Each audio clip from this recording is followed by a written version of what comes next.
TEP production. Giving out instruction. Hey. I just keep it intact, this is a fact, right and exact, I won't step back. Admiration is the feeling that inspires your brain to make you gain self-knowledge, not go insane. I'm Satan's antagonist, acknowledge what I speak. I cannot be duplicated cause I'm born unique. Brother Kareem told me if I want it, I gotta take it. Kareem told me if we need it, we gotta make it. Nasir just said stand up and be a man. You're planning to fail if you fail to plan. Keep your circle tight, know your plight, fight with all your might. Study hard, stay in shape and everything will be alright. This beat is slapping, before I make it happen I just wanna ask, may I rise higher with fire, made brighter than May sharp lines, may climb and rhyme and may timing like sirens, may my thoughts may spray as I sway, may play with the day, may each bar may spark from the dark, may making the arc, may I shift, may gifted with riffs, may lifted no myth, may move clean, smooth in between, may carving out the scene, may words guide my glide as the tide, may ride on the inside, may minds free, may deep in the key, may shape in the sea, may I shine, may prime in my rhyme, may throw in the sign, may break norms, may storms in the red form, may lightning is born.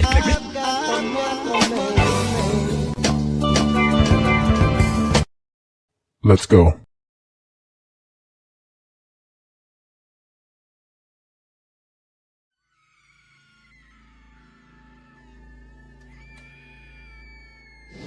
I don't know how I got here. I just know I'm never going back. Just when I thought things were already crazy, it gets worse. I'm back. Quan? Sapphire struggles to deal with her husband's alleged betrayal and coming to terms with Quan being alive after thinking he was deceased. Devante tries to keep a level head while dealing with family issues and unexpected disloyalty. Memories of Dre enters Devante's life in a way that he would have never imagined.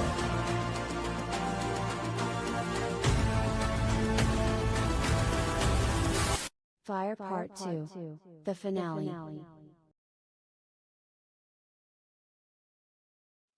Get your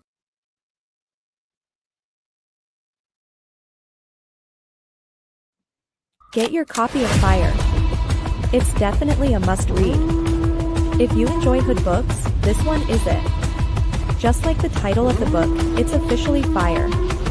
Get it on Amazon, paperback or Kindle.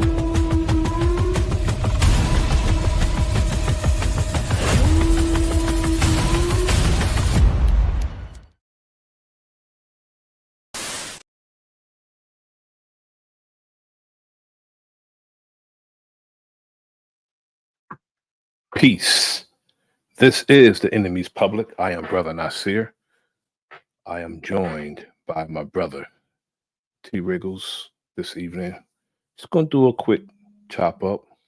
We're going to talk about some things, different things, nothing in particular, but the conversation will be pertinent because that's the only type of conversations we have. So, greetings, my brother. How you doing this evening?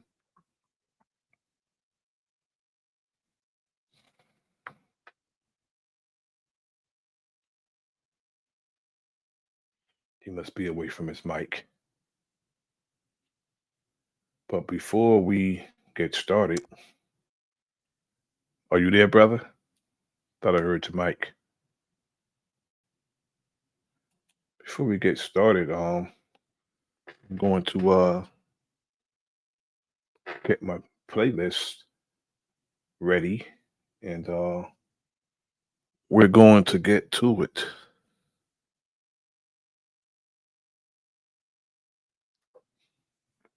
It's a whole lot going on. A lot of times these stories make the stream itself. All we have to do is just be aware of our surroundings, and all this stuff does it itself.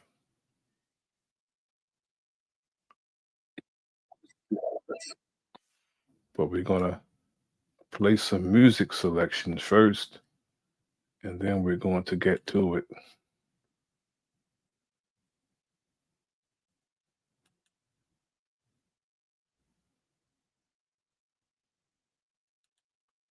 brother probably had to go out, come back in.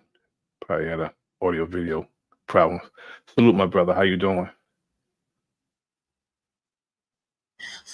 I'm good. Mic check. Sound good? Yep, loud and clear, my brother. Loud and clear. We're gonna start up with some music, my brother, and then we're gonna Oh yeah. Oh yeah. get into Let's the let's let's conversation. let's do that. Do the Let's do that. do the music thing, brother. We're gonna start off with some mayhem and Satan antagonist, buttons of a man. Mm.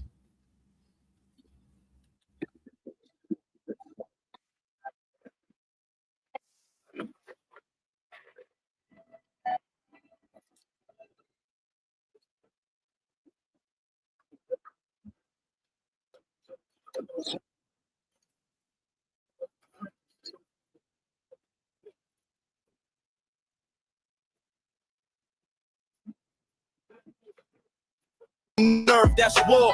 Stand on words or don't speak, that's law. You online. Typing tough in the chat box. In real life, you a fall from a small shock. You call it trolling, like that make it all right. Till a man feel tried and he come for your whole life. We don't push buttons. All men we respect. We talk straight or we step, that's correct. If you ain't ready for the weight when it land, keep my name off your lips. Be a boy, I'm a man. Just trolling. That's a weak man's prayer. Say it to my face, you won't dare. I was raised on the code. Don't play there. Don't play with a man that don't play there. I was just joking. You crossed that line. Buttons on the man. You wasting time. Men don't test men like some cheap dare. A man got a code. Can we keep that? Look, a woman push buttons. She testing my code. My endurance, my patience, what I'm built for. She might poke, she might press, cause she feel me. Still my queen, I protect her if it kill me. Her words cut, I breathe, keep composure. She deserves grace, even when it's all over. She got crown energy, even in a rage. She can hit my prime, still she never leave the stage. But you a grown boy, chatting like a child, smirking on the screen, trying to get a man riled. Then you hide behind memes and a fake laugh. I was just playing, bro. That ain't mancraft, you ain't built for the echo of what you say. You ain't ready for the price that a man pays. So when you speak, better mean every line. If you can't stand in that fire, stay offline. I was just trolling. That's a weak man's prayer. Say it to my face, you won't dare. I was raised on a code. Don't play there. Don't play with a man that don't play there. I was just joking. You crossed that line. Buttons on the man, you wasting time. Men don't test men like some cheap damn. A man got a code, and we keep that. I don't push buttons. I give warnings. I don't start storms. I bring warnings. I was taught, be straight, never sneak war. If I'm at your door, you knew what it's for, so keep always trolling. Out your grown mouth, or deal with the truth that you spoke about. I was just trolling. That's a weak man's prayer. Say it to my face, you won't dare. I was raised on a code. Don't play there. Don't play with a man that don't play there. I was just joking. You crossed that line. Buttons on the man, you wasting time. Men don't test men like some cheap dare. A man got a code, and we keep that. A man with no friends or a small circle. That's a man you don't mess with. He's learned the hard way that loyalty is rare.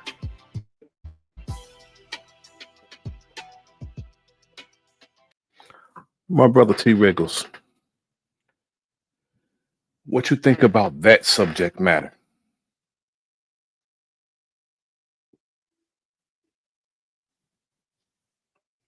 Buttons of a man. What you think about that subject matter of the trolls and men who push buttons on another man? What you think about that, brother? Hey man, I listen. That all of that trolling, hey, to each his own. I love the song, love the concept. It's very original. Do you know what I mean? Discussing the issues that some males might have. I don't think men have this issue here. Yes, sir. Yes, sir. You know, that can be, I don't understand why people do it. You know what I'm saying? Because my brother Jared Jaguar just entered the building. It's always good seeing that brother in the building. He's a long time supporter and comrade. Salute to you, brother. Thank you for joining. Thank Salutes. you for joining.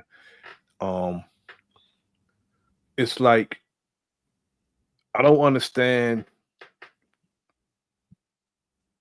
who raised these type of, I'm gonna say brothers because that's what they are, and they got potentials to not only be a brother but good brothers. If they would just, you know, strive to live up to their fullest potential. But I don't understand why a man will push the buttons of another man because that could become quite dangerous with a man who don't play. Playing with a man, Hmm. trying to push buttons and rile that brother up and sort of taunt that brother, that can become dangerous with the wrong person because everybody don't play. It's people that don't play at all. You know what I'm saying? Oh, most And definitely. like, last year, I forgot the brother's name. They going back and forth on social media. The brother and his wife goes to Vegas. Dude find out that they're in Vegas, and he pull up and he takes both of their lives. Yeah, yeah. Things like that happen when it comes to this trolling and pushing the buttons of a man. Even though that was stupid, the man stood on what he said. He said it's on site, and he meant that, even though it's stupid. Now he took, he ended their lives and he messed his up over words. Hmm. Over words. And it's a lot of this going on. People going back and forth through music. And I just hope it stays, with the music. Because it wouldn't be good for somebody to get hurt over some music because the September to March madness that we had 30 years ago. You remember the September to March madness, right? Break it See, down for me. sometimes I speak in riddles like that, brother. Yeah, yeah, Sep- yeah, yeah. Because I'm vibe. Look. Because if I think that I know what you think, I think you're talking about here. Yeah, these are some rough moments here. This was a the, really Sep- is the September to March madness, I'm talking about September 13th to March 9th. Tupac okay, and okay, yeah, yeah, Biggie. yeah, September to yeah, March okay, madness. yeah, That's yeah, what that was. You know what I'm yeah. saying? Both of these brothers are no longer with us over some foolishness.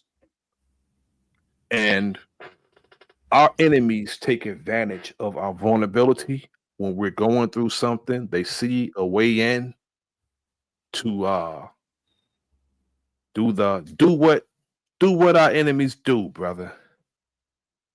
If you know how things are done in government, you can understand how things are done on all levels. If I use this as an example,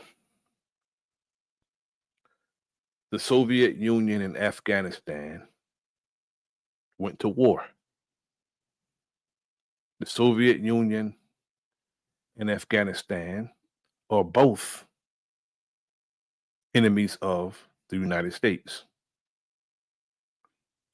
The United States teamed up with Afghanistan to defeat the Soviet Union. That's why the Soviet Union don't exist today. But During that war, the United States said, okay, if you go to war with the Soviet Union, if whatever happens, we'll help you rebuild your country. Because wars, if you have a war, see what happened here in the United States, Oklahoma City bombing, the World Trade Center, the so-called terrorist acts that went over here. That's nothing compared to what the United States and Israel's inflicting over there in Iran. Absolutely nothing, bro. 911 is a 911 is really a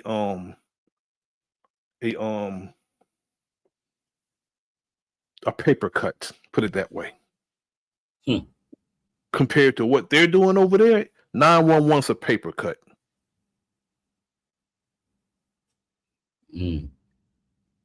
Because that was one act that, and there's some funny stuff that went on with that. You know what I'm saying? 911. As horrific as it was, all those people dying. I have friends who are sick now for going over there and doing recovery, working, recovering bodies and stuff. And, I have friends who are sick now. I have friends who had died who went over there to help recover bodies at Ground Zero. But what they're inflicting over there, the damage and everything that they're doing, 911, all the terrorist acts, right? All the so-called terrorist acts on American soil is nothing with what they're doing now. All of them combined, bro. Can you imagine, bro? All day and all night, you hearing that? Yeah, I couldn't imagine it, man. I mean, sometimes, when how some people live in those, low income areas, especially in LA, every night, you're hearing the ghetto bird, you're hearing fireworks go off. I mean, I think that overall they, the ones that are in control just love pumping the fear to everyone. Yes, sir. Imagine you say ghetto bird. Just imagine if there was a helicopter gunship. Yeah. You know what I'm saying? Yeah. Just imagine that. And there's no punching out during war and saying I'll see you tomorrow. This is all day and all night. You don't know when or where it's coming from. Yeah. You don't know. And it's total destruction. Once something is hit, it's totally destroyed. Yeah. And I just don't feel like there's no moral credibility for the United States to call Iran terrorist or a oppressive regime, especially when that's Donald Trump's aspirations to be this king, this oppressor, this tyrant. That's his aspirations. That's what he aspires to be. So, they have no moral credibility. But what I don't like is when people stand before us and talk like they have moral credibility and outright lie to us. I can understand if you're trying to be deceptive. They're not even trying to be deceptive. They're lying to us about things we know the truth of. There's no deceit. It's not deceptive to me. It's like talking to us like we're stupid. Can you imagine, bro? It's like when your mom asks you who ate the cookies, you said you don't know and you got the crumbs all over your mouth. chocolate chips melted all over your mouth, but your mom like, who ate the cookies? Mm. Or you take somebody, in the a detainment room if you're asset protection, and you tell the person you seen them put the merchandise in the bag and walk past the point of sale, which means you stole it at that point, and then they say, I don't have anything, but you seen them on cameras doing it. It's like you're lying to someone who knows the truth. That's what they're doing. They're lying to us when we know the truth. They want to talk to us now, but they didn't talk to us prior. Can you imagine, bro? One of your boys coming to get you to T, I need you to back me up, man. I got beef with this cat. You know what I'm saying? I need to go see him. And you like, yeah, okay, I got you. And you get there and you found out your boy did something that he need his ass kicked for. What do you do, bro? Man. You know what I'm saying? What do you do when you get there and your boy, just say for instance, the dude did something nefarious that he need his ass kicked for, but he came to get you for back.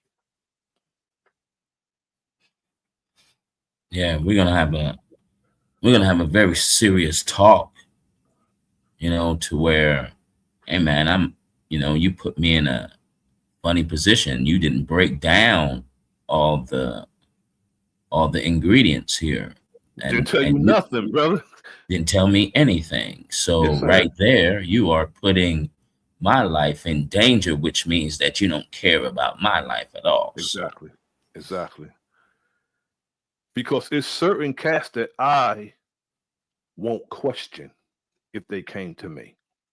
It's cats that I won't even question, bro. Brother Kyrie called me right now and said, Brother Nasir, meet me here. I need you for this. I'm not going to question it. Mm. No second thought. Mm. Why?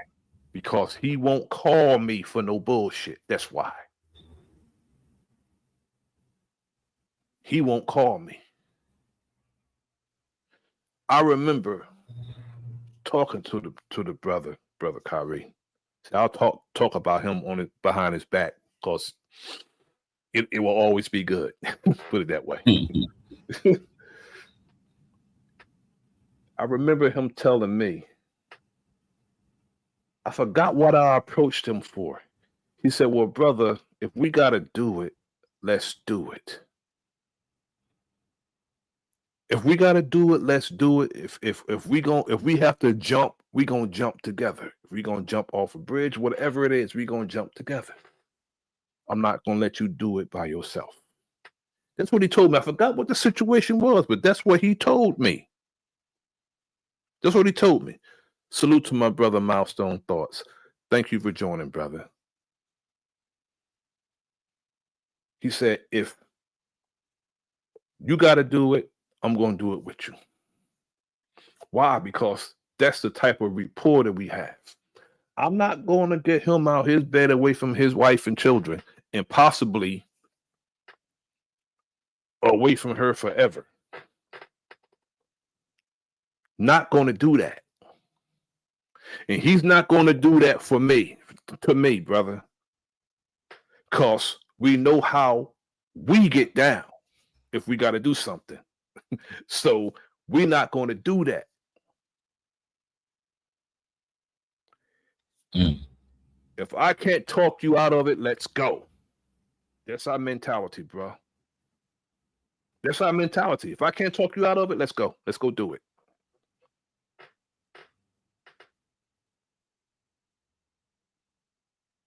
We'll ask each other, is this something that I could talk you out of? If I say no, we about to go do that. Yeah. And it's with him too. If I can't talk him out it, we about to go do it. That's brotherhood. That's camaraderie. And it's important to have that, brother. Very important to have a tight rank and file, or camaraderie. Very important, bro. Yeah, I would put emphasis. I would say it's highly important. Yes, it is. And that type of trust and rapport, it doesn't come easy. And that comes with time, that comes with weathering storms, doing things and going through things together. But you know, a brother like Brother Kyrie, I knew Brother Kyrie before some of my brothers were born, put it that way. Mm, mm. And these brothers and my younger brothers are in their 50s. So I knew them that long. Yeah. We met through our fathers. Our fathers were friends. So that's how we met and been friends that long. Well, brothers Mm. that long. He's not my friend, he's my brother. Right, right. Who's a friend? You know what I'm saying? But he's my brother. You know, and he knows it. But speaking of camaraderie, let us go to that, brother. Yeah, yeah. Let's get inspired for a minute. I need to hear that.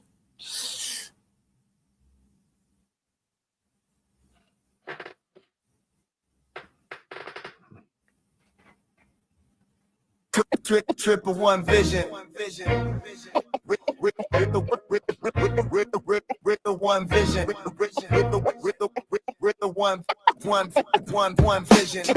One vision. See the facts through the schism. Unlock the algorithm trapped in this lyrical prism. I search for the truth in the rhythm and the rhyme. Planting the seed of reason in the garden of time. They follow the leader. I follow the signs. Connecting the dots between all the broken lines. My dialect's a scalpel, precise with the incision. Making the final cut, the ultimate decision. One sound, one mic, one crew, that's the bond. From the misty dawn till the day is gone, this is camaraderie. The remix you hear now, we take a collective ball, we hold the crown somehow. One voice, one choice, we make the vision clear. The whole squad's here, conquering the fear. This is camaraderie, the power in the name. Burning like a holy flame forever in the game. They call me Mama Chief. I bring the ground in relief, turn a new leaf, putting into all the grief. My roots run deeper than 1,000-year-old oak. Every word I've ever spoke is fire from the smoke. Got the wisdom of the matriarch, the strength of the stone, protecting my own on this hip-hop throne. Empress Namaste, couldn't say it any better. We stitch it all together, stronger than weather leather. One sound, one mic, one crew, that's the bond. From the misty dawn till the day is gone, this is camaraderie. The remix you hear now, we take a collective ball, we hold the crown somehow. One voice, one choice, we make the vision clear. The whole squad's here, conquering the fear. This is camaraderie, the power in the name. Burning like a holy flame forever in the game.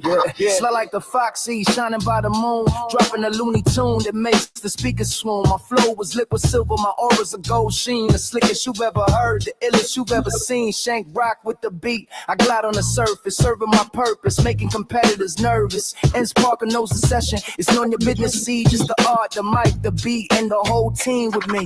It's the ciphers, decoding the matrix of the beat. Then kill switch flips, bringing indestructible heat. From Marco Power's force to the bronze god's decree. The Navi poet charged the course for all the world to see. Executive sessions, yeah, the motion is past. The legacy that's built to last, the shadow that we cast. Yeah, the camaraderie. One vision. Mama Chief, Looney Tune, Empress Namaste, Foxy Moon, Prince Cypher, Marco Power runs flat power guard, executive sessions, kill switch, shank rock, MS Park, doing your business, Navi poet, we all here, here.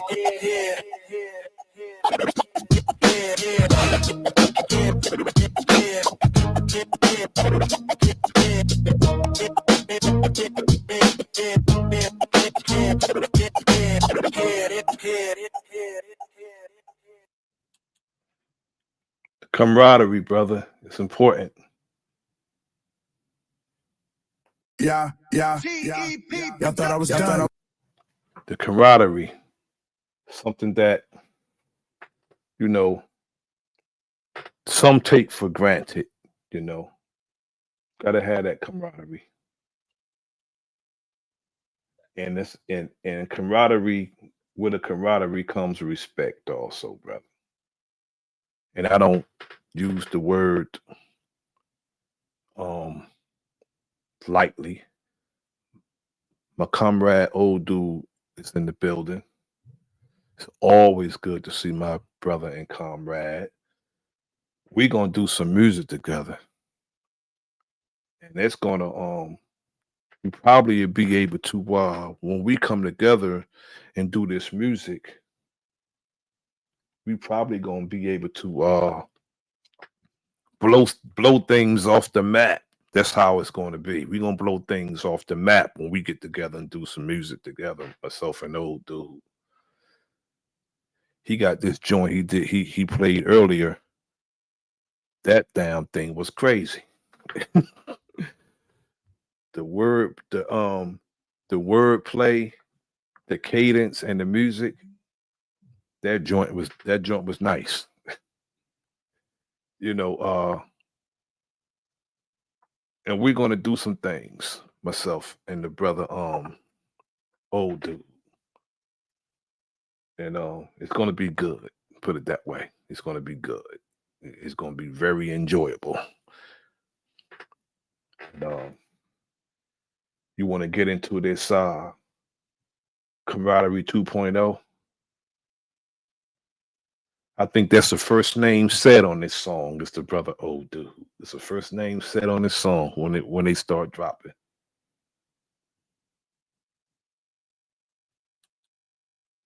I was done. Now we just getting started.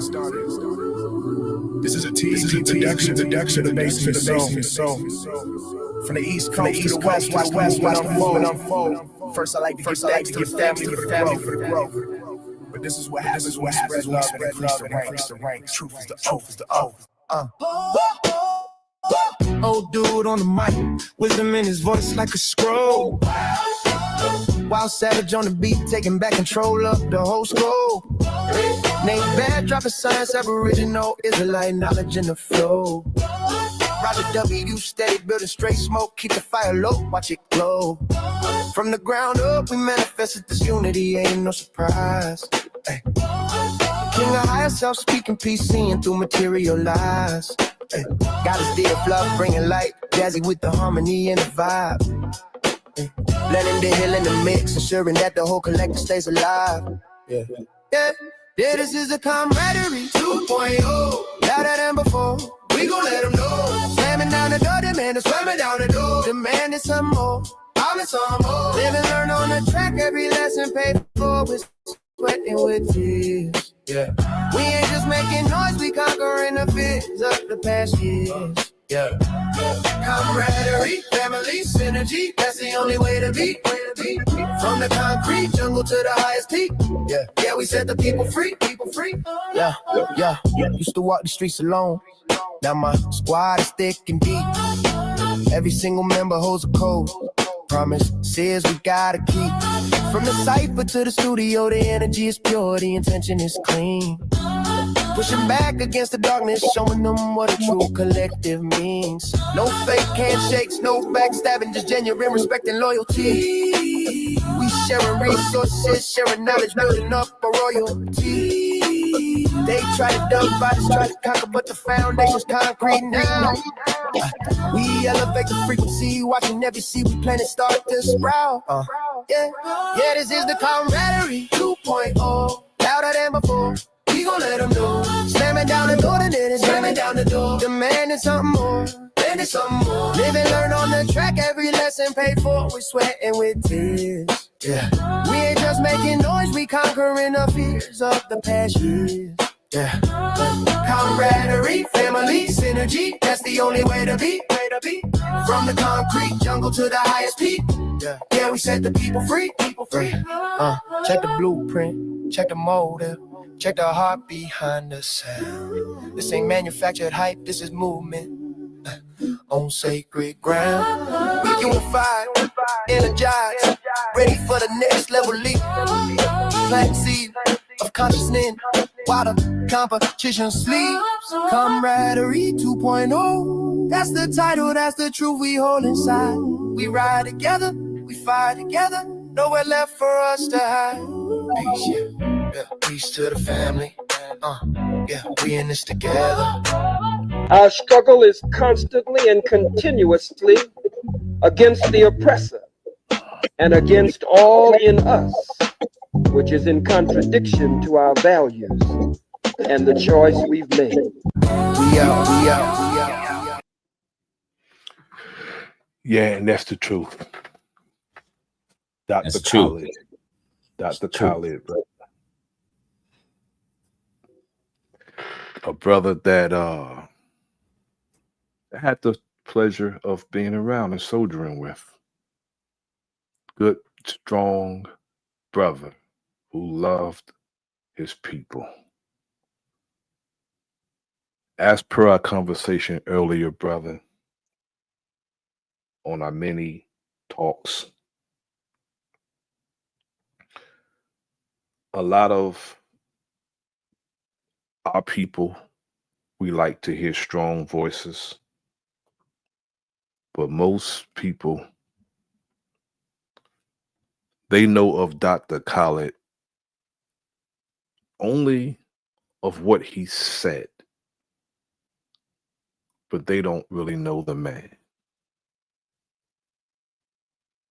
I soldiered with the brother, had a pleasure of being around him and soldiering with him several times. Okay. And it's not that we, I heard him speak and oh, he's my dude, that's my dude because of what he's saying. Nah, brother. The content of that brother character was something different, brother. Dr. Khalid. He meant everything he said when it came to the love for his people. It wasn't no hearsay. Was no hearsay. Genuine, brother. Genuine. And what he said he'll do, he will do. And those who call his name out today, most of them he wouldn't allow around him because they were not disciplined enough. That big brother surrounded himself around soldiers, disciplined soldiers, disciplined soldiers. Was no playing around and pussyfooting around Dr. Khalid. He would say, brothers, get that Negro away from me. He gonna get us all killed with his foolishness.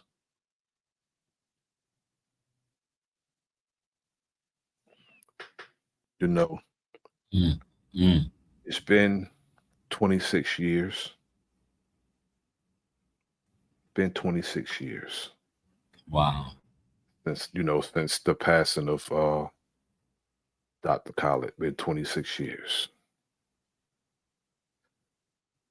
Now, accompanied the minister to his home going, spoke at his home going. That's actually where I met Sinetta. I met Sinetta at his home going because Sinetta was a field marshal. With Sinetta actually soldiered with Dr. Khalid too. I didn't know that. Yes, he did. He was a field marshal under Dr. Khalid. Sinetta was. Malik Zulu Shabazz was a national spokesperson for him. But yeah, that's where I met Sinetta at Dr. Khalid's just before he was doing it. He was doing his archives and stuff, filming archives, but he didn't have no platform, no nothing. Of course, this was pre-YouTube and all these other social media platforms. That's where I met the brother at. I met him there. we're gonna get into some greedy vegan now, and then I'm gonna let you hear the new May, brother. I dropped the new May. If you didn't hear it already, the rapid fire. But right now we're gonna get into some understanding freestyle. Now I'm sorry, brother. Understanding freestyle. This we're gonna get into. We got greedy too, but we're gonna get into some Dre Cobbs now. Understanding freestyle. We're gonna get into Dre Cobbs now. The other comrade.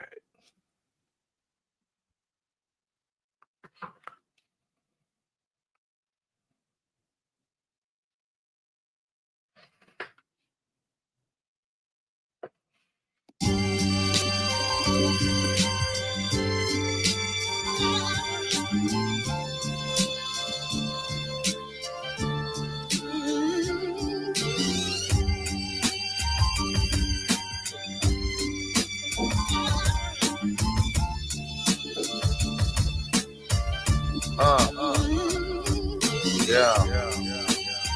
You know, motherfucker, Black Light Sean, man. I done been around the block a couple times, man, you know. Flow so sick, somebody get him to the ER. I know some little bitches get down in the DR. Some of y'all niggas need a whole lot of PR. But mira. Yo, it's Black Light Sean in the building off the meter. And my wife beater while she doing my meat like a knife eater. But I'm a dog, but I'm not a golden retriever. I just got more wood rolled up than a fever. And I'm eager to learn to let the reefer burn in slow motion. Man, I'm so focused. Believe they wanna smoke us, cause they think we selling coca. But no, sir, I'm on some other shit with my brother's bitch. And I'm all truly, fully, don't get caught with that Toolie being unruly. Sorta like Julie, but I'm higher than Cooley. Or maybe like Judy, Jetsona, maybe Elroy. Better keep your bitch away from us, cause she get nail, boy. Sorta like a carpenter. Sorta's out from a real officer to let me slap when they felt the weed inside my whip, cause they want the weapons. But I'm never stressing, just be getting blessings that Facebook don't know about. Man, I flow about oceans full, never do a bad blade. Get money, fade back, no taper. Hell no, she a shaker and she a roller. I am the soul controller. Knowledge, wisdom, and understanding. That's man, woman, and child, the sun, moon, and the star. You niggas don't even know who you are. Lesson number 7, gotta know that you God. Nowadays, niggas are Okay.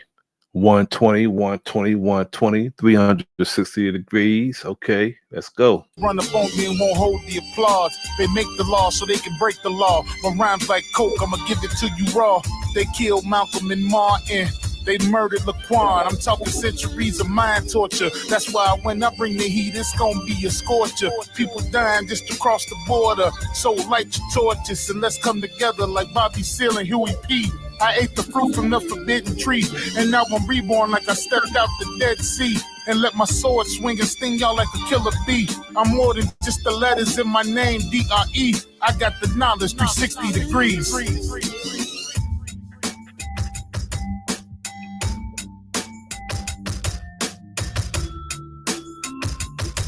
That's nice.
It sounds very RZA-ish. Yeah, Wu-Tang, it's Wu-Tangish. Sound Wu-Tangish. Real tight and nice, man. Like it. yeah, it's like brings you back. This is the old school. Brings you back to the old school hip hop tracks, bars. Yeah. I mean, that was dope. That was real dope. Yeah. I'm saying that remind that as far as the production style, remind me of RZA. That's what it remind me of, you know, with the chords and the xylophone and the keys in the back. That's real tight production. I appreciate that type of production against what they're doing today. I like that type of production better. You know, and it's a lot easier to do it with dragging tracks and stuff, dragging and dragging and dragging. But sometimes it's not that easy because just dragging is not enough. You gotta pitch. You gotta pitch those tracks right too. You gotta pitch it right too. You just can't drag it. You know what I'm saying? You gotta pitch. You know what I'm saying? You know, Dre Cobbs. I love his style. As far as his cadence and his wordplay, I love his style. That's not a rapper, bro. He's an MC. Dre Cobb's an MC, bro. He's not a rapper, bro. That's an MC right there, bro. Far from a rapper, bro. When I first heard him, I was like, damn, that dude tight. Style and everything. Cadence, his delivery. He got a nice voice. His voice is nice too. Yeah, bro.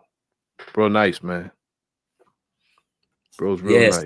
It's the voices. I like the originality of voices. Like Greedy has an original voice. No one sounds like Greedy. Greedy sounds like Greedy. Do you know what I mean? Like, and that's something that I really respect about artists. Yeah, you know? Indeed. You know, certain people you will call for certain projects. Yeah. You know, Greedy has I told him this too. I said Greedy has a nurturing voice. He has a serious voice. Like it's like certain tracks you could put him on. You could put him on tracks that's like thought-provoking.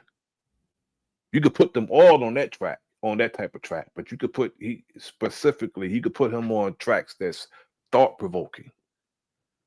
Like, you know, we're doing some stuff. You know what I'm saying? But y'all gonna be surprised when y'all hear we working, we doing some stuff. Okay. You know, that Laugh Now, Cry Later, that's my shit. That's Chris, Dre Cobbs, and Dangerous. Ooh. That joint nice, man. That joint tough, bro. Ooh. That joint is tough, bro. You know, Chris set it off and Dre Cobbs was cleanup on it. And you know, and Dangerous, you know, he folded the dude's arms and Dre Cobbs just buried him. That's how it went. Oh, okay. You know what I'm saying? Chris pieced him up, pat, pat, pat, pat, pat. You know, Dangerous folded his arms and Dre Cobbs put the Joker in the ground, man. Whoever that was. Yeah, carried him out. Okay. Yeah. You know what I'm saying? And now we gonna oh dude, did you figure out what music that was that I use in this rapid fire? We're gonna go to rapid fire now. Rapid fire is not that long, brother, but it's rapid fire, brother. You probably know because you know you're younger, brother. You probably know. Rapid fire round. Mic check, I'm blazing the lanes, breath control, surgical cutting through, flow insane, click, clack, cadence, compact, no drag, every bar snap tight like a brand new mag, zip through syllables, ripple in the rhythm attack, minimal gap, when I pivot, I'm giving it back, flash fast, diction, friction when I glide on the track, precision, incisions, the hammer, leave a permanent crack, quick with the wit, I'm a flick, I'm a spark, fire start, rhyme harder when I'm leaving the mark, smart with the art, every part in the locks like a clock, tick tock, tick tock.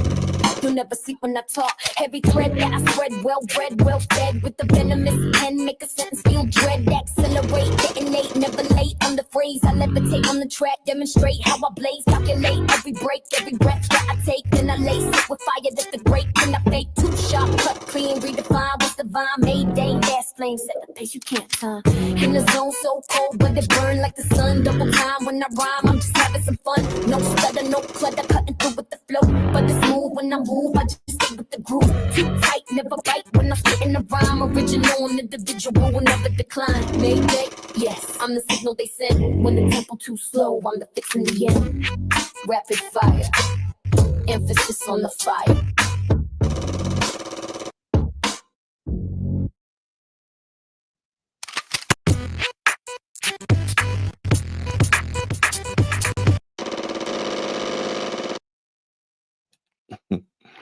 Yeah, I figured y'all all figure it out. I knew you'll figure it out. The hold on. It's going straight to the next one. Ghetto Love Story by Greedy Vegan.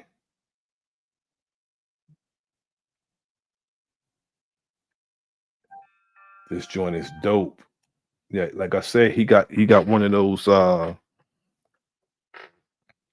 nurturing voice. If you want to tell a story, you know, he got a storytelling voice. You know, that's why I chose him for a particular song. Like Love You Strong.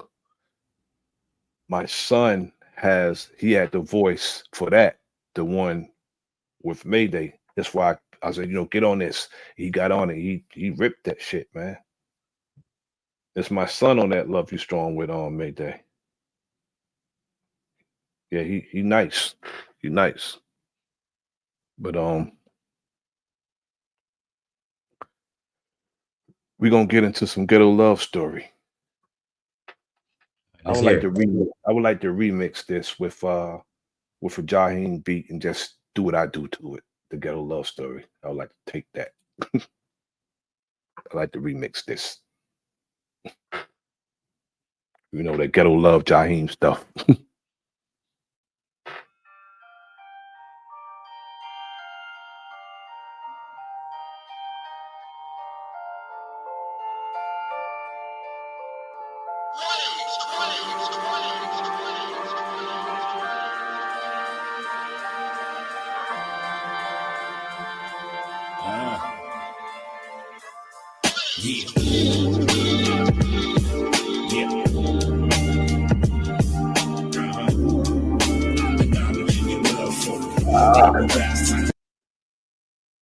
You know when you hear a beat and make you frown, your face is so damn dope. When it drops. This is the first time I'm hearing this one. I never heard this one before. Yo, man, you hear this? You hear the music, man? This shit. Ooh.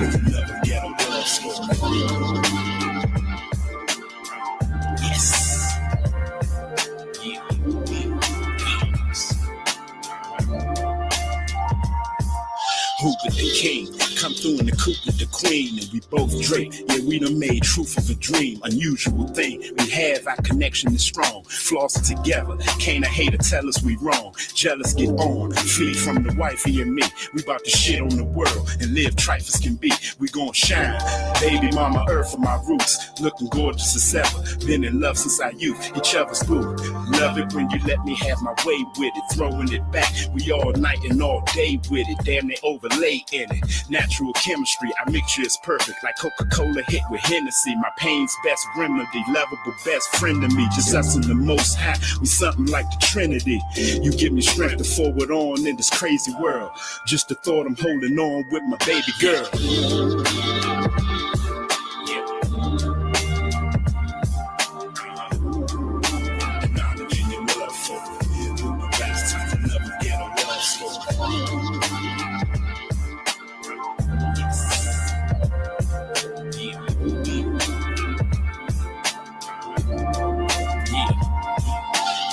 It's comfortable. I sit back and smoke a blunt or two, gaze in your eyes, tell you how much I'm in love with you. Love, bug, my bugaboo. There'll never be another you. The unity between us is solid and indestructible. Bond is unbreakable. Sex and is sensational. The vision of your birth and my youngest is inspirational. Someone to cater to, love and fear the creator who shined on you and got these jealous bitches hating you. Want to trade a place with you, geeking to have what you got, angry that you really in love and they ass is not.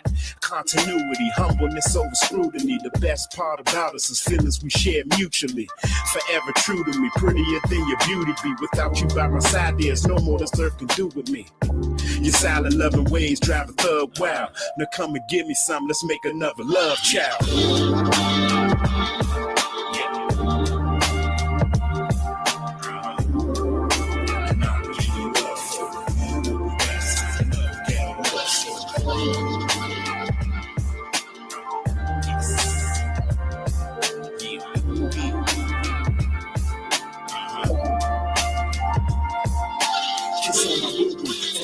Down to her poo-poo, penetrate that passionate fruit and go cuckoo. Know how to do you, always coming when I pursue you. The love guru, when we at it, it's so crucial. Overly choose you over the world.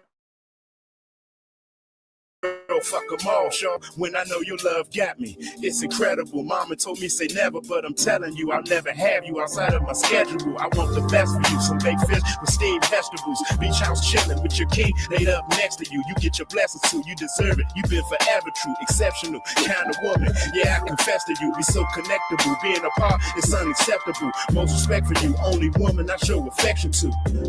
Know I recognize your love for me. I dedicated this song, our ghetto love story.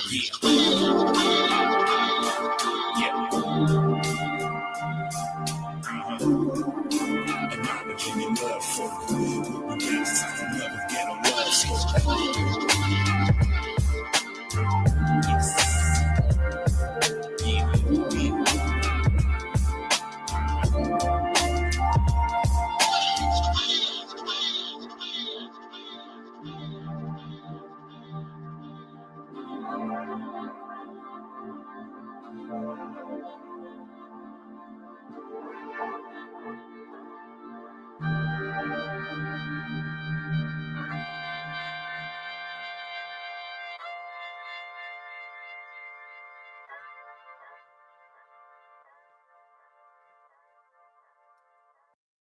Yeah, that joint tight, bro. That joint tight. I like it. I like it. I didn't know Greedy had a soft side. Oh, he got mushy. He got mushy on that track. I told you, Greedy, nice, man. I told you, nice, man. You nice, man. Hey, man. You know what I mean? Made me want to go ahead and get me all. You know what I'm saying? Made me want to lock up right now. It's just me and you, baby. Now, you know. Yes, sir. Yes, sir. I mean, it's been a minute since I heard this, but this is dope, man. This is dope. Yeah, He did his thing with that, bro. Thing tight there, bro. Now we're gonna do Laugh Now Cry Later. In case you haven't heard it, Laugh Now Cry Later with Chris Cypher's Dangerous and Drake Cobbs. We're gonna do let that. Me hear this. Yeah, let me hear this.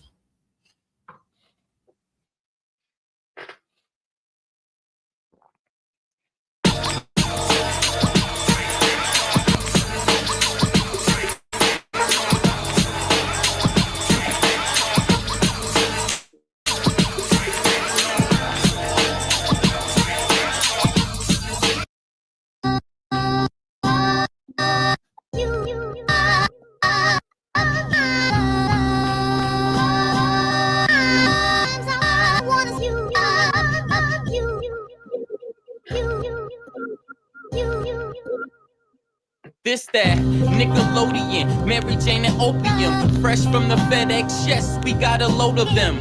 Yeah, tear this shit down like depression. The moral of the story is you get the lesson. I'm colder than the weather in Nova Scotia. The flow is colder, turn down. You just like the lame dude. Get the shoulder, have these niggas swinging that Chris Rock when I pitch a boulder. My intentions was ill will. You cry when I rap, get a pill feel. I can meditate and stay connected to the earth like a mill drill. They taught you to lie to your kids with Santa. I verse in the AI now and got the answer. Don't kill yourself trying to be me with the Tanner. My equal love getting blown like a blammer. I'm biased to the low comprehension, cause people claim both to get a mention. You cry. And we don't wanna hear that. Keep it over there. Gotta do better. That's if you knew better. But I don't wanna bore y'all with the talk. Back to regular schedule showgramming, executive sessions. Welcome to the upper echelon of Megatrons. And it's dangerous. Laugh now, cry later. Can that fly shit you talk manifest when you falling from the skyscraper? A headshot could be a mind changer. I'm just a nigga that could hustle the hustle, getting my side paper. You know it's over when the nine spray ya. Oh, we robbing everything that you got. We operate as personality, just like your chain. It got faker, but the bullets like the ice in your drink. They shot chasers, too much talking. You throwing in places these cops take us. Prison is a mental design for time chambers. Procrastination is a disease for time takers. When it's war, there can never be law for line makers. Suck your head, be stupid and cross and die. Player got the full fifth. Waving you down like high hater. When your soul leave earth, you can let the sky take it, cause you thought shit was sweet. Laugh now, cry later. Man, y'all know what it is, man. It's getting scary for you niggas out here, man. Know y'all feeling the pressure. This network shit, this shit real, man. Ain't nothing but real shit over here, nigga. Chris Cyphers just gave y'all a dome shot. Dangerous just put you niggas in a body bag. And now I'm about to bury you niggas, man. Yo, I'm back riding again. Dangerous and Cyphers, we gon' have to body him then. Yeah, these niggas done. We gon' have your whole crew on the run. This ain't a game. You niggas lame. Come and catch this flame. We ain't built the same. You niggas just like the cap of fame. The 40 will make your soul glow. Silencer on the end of the barrel where the smoke blow. I need a heat check. Lily from the logo. Smoke is out. You can smell my mojo. Fucking with Drake Cobbs, that's a no-no. This that big three. Boss Brown and D-Wade. Looking to let the heat spray. We pull up to your block like it's D-Day. We ain't playing, nigga, this ain't EA. We like wolves when the niggas see prey, and move like Neo when the niggas see strays. I type to kill the competition, chuck the deuces, nigga, on the replay. Big cheater moving past me, I chuck the deuces on the replay. But y'all know what it is, man. Chris Cyphers, Dangerous, Drake Cobbs, man. This network shit ain't nothing but real shit over here, man. Nothing but real. You already know. Y'all knowing how we get down, Joe. Network, nigga. Network forever, nigga.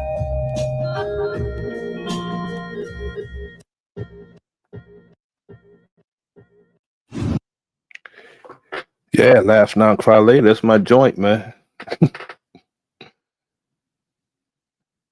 And it's synonymous to buttons of a man too. You laughed out, cry later. Yeah, it's that.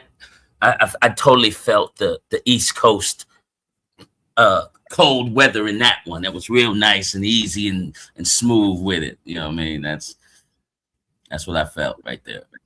Yes, sir. Yes, I mean, you know, that was hard, bro. That's hard.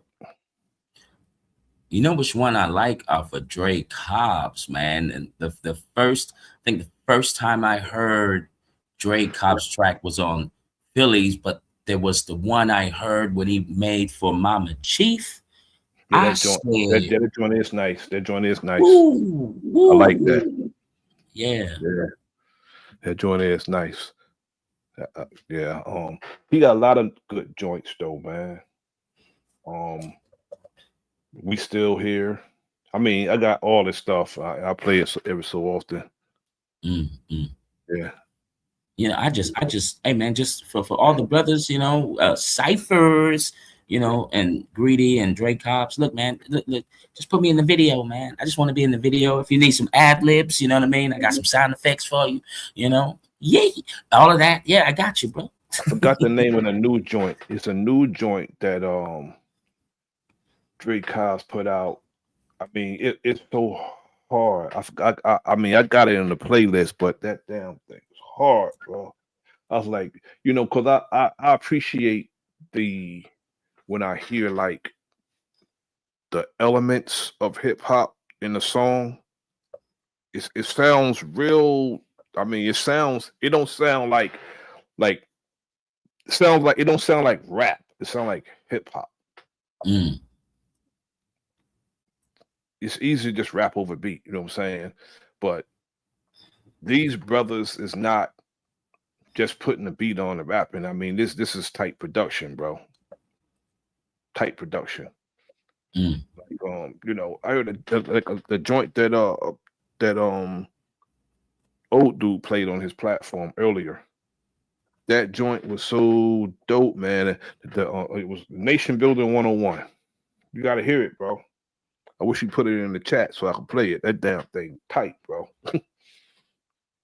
Now we're gonna get into Mayday Roadkill. Vacate my lane.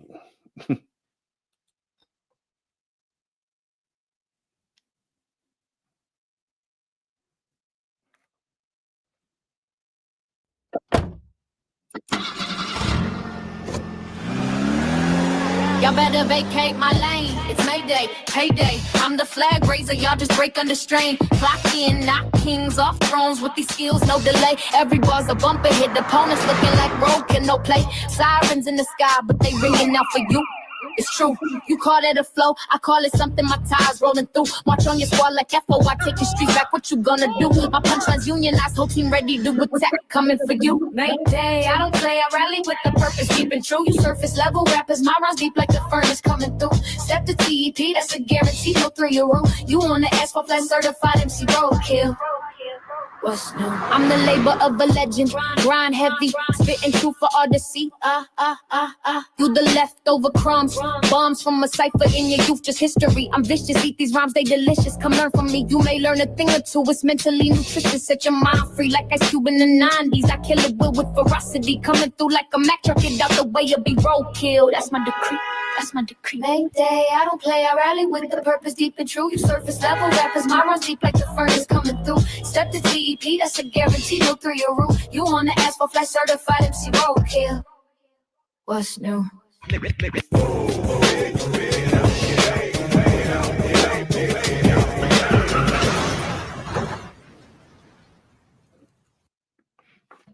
Get out the way, you'll be roadkill.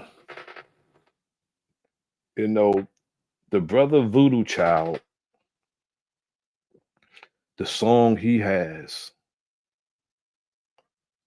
Way Too Far. I know you heard that before. They banned. Look, they banned it on my TikTok page when I put that on there. Yeah, I appreciate that, Milestone Thoughts. I appreciate that. Yeah, but that Way Too Far, brother, the lyrical content and just the whole concept, bro, it resonates. Yeah. The whole thing resonates, bro, because, you know, it has been taken way and gone way too far, bro. Way too far, bro. We're gonna play that, then we're gonna get into a song that my one of my homies from my area did. I'm gonna be doing some work with him soon. And this brother's real talented brother. I'm gonna be working with him soon. He's actually one of my oldest, closest friends, younger cousin, but he's a talented young brother. He's done songs and stuff with my nephews. And I'm gonna be working with him soon. But before we get into that, we're gonna get into Way Too Far by the brother Voodoo Child. Salute to Voodoo Child. I like this. I like the whole concept because he's telling the truth, brother. Telling the truth about this.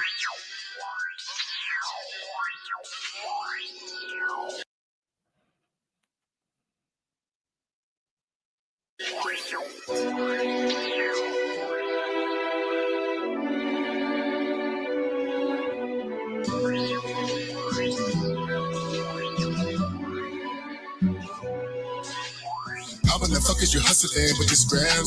Man, I know it's all cap. All on my face with the fake smile. Yeah, you can't get no dab. I got niggas that are shooters. All in your head like a nap. the scene with them 223s and edit bitch out. No games, man. Yeah, I got no time for this shit. I be the one to blame, so please don't you make me click. Hit the block like a march, yeah. It's like a parade. Drunk sound and you ducking and hiding. Oh, better cover your face. Hip hop used to be so hard. Now they dressing funny, driving fancy cars. Hoes used to be hoes, but now they stars. Man, I swear this shit done went way too far. Way too far, way too far, way too far, way too far, way too far, way too far, way too far. Niggas still killing niggas. Pay your partner to hit ya. Hoes still fucking with niggas, never raising their children. Cluckers still paying deals. Trying to catch them and feeling. I know a bunch of people who ain't never gonna have nothing. Pants way up their leg, crazy colors in their head, mumbling, rapping shit. Make the niggas say what he said. I know you think I'm tripping. This boy going fed, but I'm just telling you some of the things bouncing in my head. Hip hop used to be so hard. Now they dressing funny, driving fancy cars. Hoes used to be hoes, but now they stars. Man, I swear this shit done went way too far. Way too far, way too far, way too far, way too far, way too far, way too far, way too far. Man, y'all got an old nigga singing and sweating in the booth trying to get this shit heard. Way too far. Voodoo Child funny as hell, man. He said you got a nigga sweating in the studio trying to get the message heard. It's funny. Yeah. Up your brakes,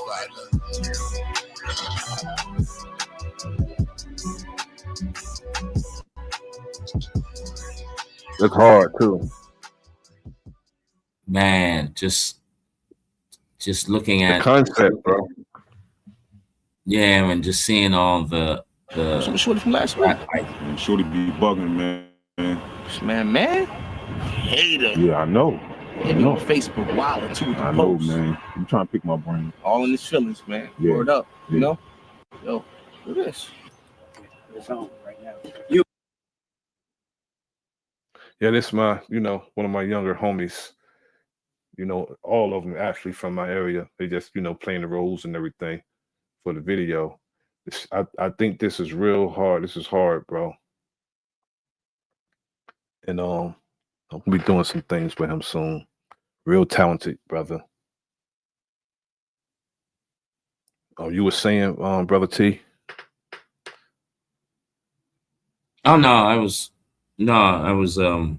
saying how the icons in that video, made me just think about really like a lot was going on back then. Behind the scenes and how they got big, and made me think about the situation we're all in. Yeah, I mean, it's like the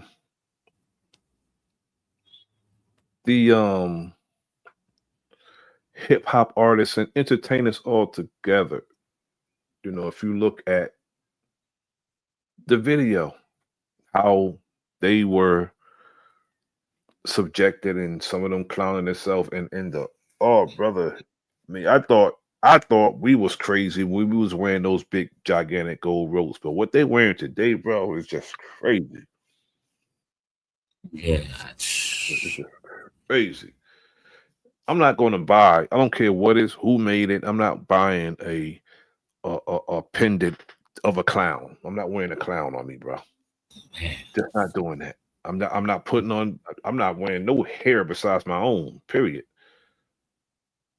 And if they was born with their hair that color, they wouldn't like it. But these, I mean, come on, bro. I just think crazy color hair is just, to me, that's when people wear any other color other than the original color of their hair. To me, I'm thinking mental illness. That's what I'm thinking. I don't even care if it's a female. I'm thinking. I mean, I can understand some of the females get their hair like the blonde colors and just colors like that. Uh, Though I don't like it, but when you start talking orange and green and purple and red and multicolors, that's right. That's crazy to me. Yeah, it's hey, look, people were saying that the baggy jeans was radical, you know, and this right here, hey, to each his own. If you want to wear the clown outfits, and you know that's on the individual. I'm not gonna knock it. It's just not my cup of tea. You know, baggy always wore my size. Okay, I never wore baggy. I never wore tight. I just wore comfortable. I had to be able to move in my clothes. You know, anybody who knows me, they would tell you if we're going to buy suits, when I try my pants on, if I get Brother Kyrie on this platform right now, I'll say, Brother Kyrie, what do I have to do when I try my pants when I'm buying a suit? If I can't throw a side blade in those pants, I don't buy them. I have to be able to throw a side blade in those pants. Got to be able to move. Spinning wheel kick. I've got to be able to do that in the suit. If I can't do that in the suit, I don't buy the suit. He will attest to that. One day I'm going to get him to come up here and attest to that. He'll tell you, you can't throw a side blade in that suit, you're not buying it.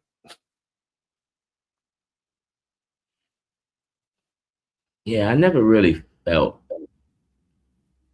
from previous conversations we had, where, I said that, man, I feel so uncomfortable in some of these suits, that I was wearing. I didn't like them until you told me, nah, you gotta get tailored, that athletic suit. Yeah, you got to get athletic because I'm a 54 athletic.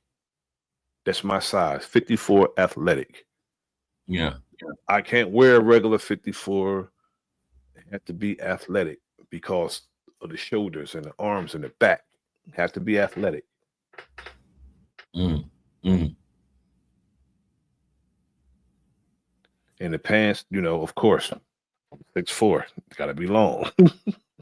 Man, look, man, I got big thighs. You know what I mean? So I need some room, man. I can't. You have to be athletic too. Yeah, I can't walk around looking stiff.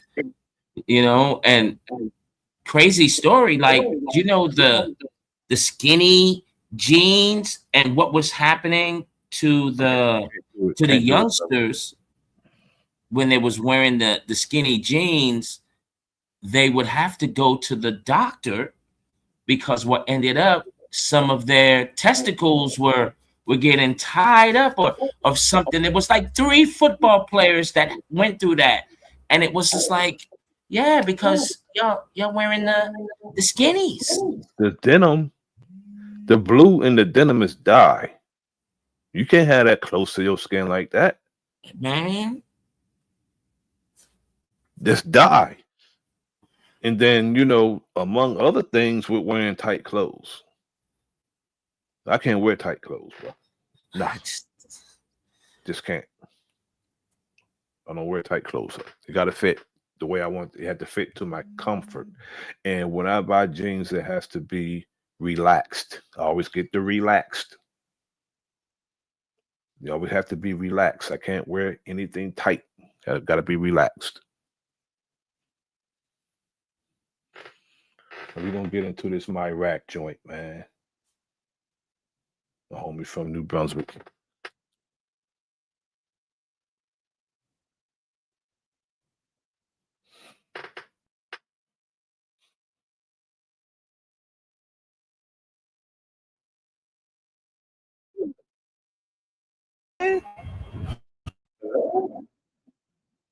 hater. Yeah, I know. Yeah, I you know. on Facebook wild too. I know, man. Yeah, I'm trying to pick my brain. All in his feelings, man. Yeah. Word up, Yeah. you know? Yo, look at this. It's on right now. You. Me? Yeah, you. What? Oh, shit. Up against the wall. Come on. Hold on, man. What's up? What y'all doing? I ain't got no. I heard there's been a whole lot of shooting going on around here. Ain't doing it. Why y'all? Who is it? I don't know. Y'all probably doing all the shooting, right? Shit, if I know, man, come on, man. I ain't got nothing, man. What's up? Y'all good? You good? Black Lives Matter, man. We coming for you. All right, whatever, man. All right.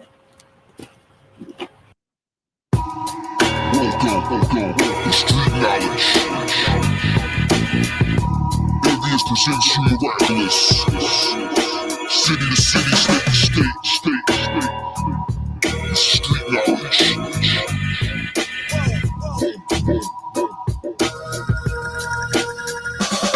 I'm from an era where the 80s birthed crack babies. Ronald Reagan was the most blamed for cocaine, that's fair enough. Now we in a foreign, steady scoring, looking big as suck. Cubans in the air like it's a Suge Knight affair. I surround myself with killers, cause the game ain't really fair. You never know, a nigga try to take you up the square. But they hate it when you shine, it's just a matter of time. Before the hood get the plot, and you know speaking on mine. I hear them whispering, I'm listening. Nigga, I'm fine. You think it's all X and O's till they catch you on the low. See, we live by code, only trill niggas know. You real or you fake? Well, let's get to the cake. Mine's 001. I'm old school with the safe. If you're concerned in getting money, then you all in the way. Chasing bitches, that's the difference. We'll be different, okay? I'm from a block called Rips, where we major the yay. I keep the bread in my jeans. Yo, you hear that drum roll, man? Almost sound like a real drum. The drum roll on this beat. Dice in my cup. You can bet you'll scheme and she like me, you know. I see the metal on his waist and it's black like my Tim's. Will I stay or will I go? Either way, I'm going like the wind. I'm from an era where the 90s was the most grimy. I switched my style up, nowadays it's hard to find me. So we're in Cuba with some shooters that put something through you. Lord have mercy, I don't wanna do them dirty. I call that Sid Curry, guaranteed to give you 30. Ain't no love in these streets, that shit'll get you buried. My heart black from the yak, let's talk facts. I made my first 20 grand going hand in hand. Carolina, it was lonely on that Peter Pan. No change of clothes, just some mittens where the oven goes. A couple hammers with some bama spread it through Atlanta. Low key, I never did it for the camera. You know me? I was setting the standards. I was raising the bar in the city of gods. For life is short, either by death or court. No college here, just street knowledge here. I keep the bread in my jeans, ice in my cup. You can bet she'll scheme and she like me, you know. I see the metal on his waist and it's black like my Tim's. Will I stay or will I go? Either way, I'm going like the wind. Never lost my mind. Street knowledge.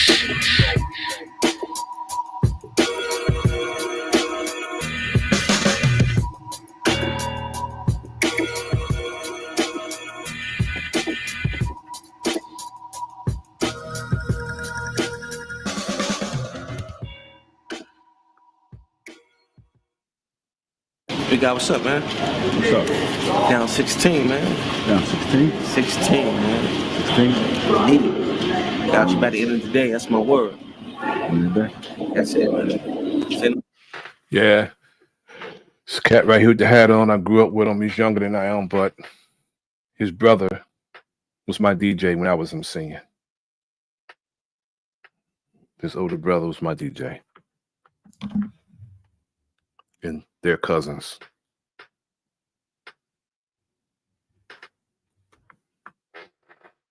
What you think about that street knowledge, T. Riggles? Yes, sir. Like you said, that gave me a 90s flow.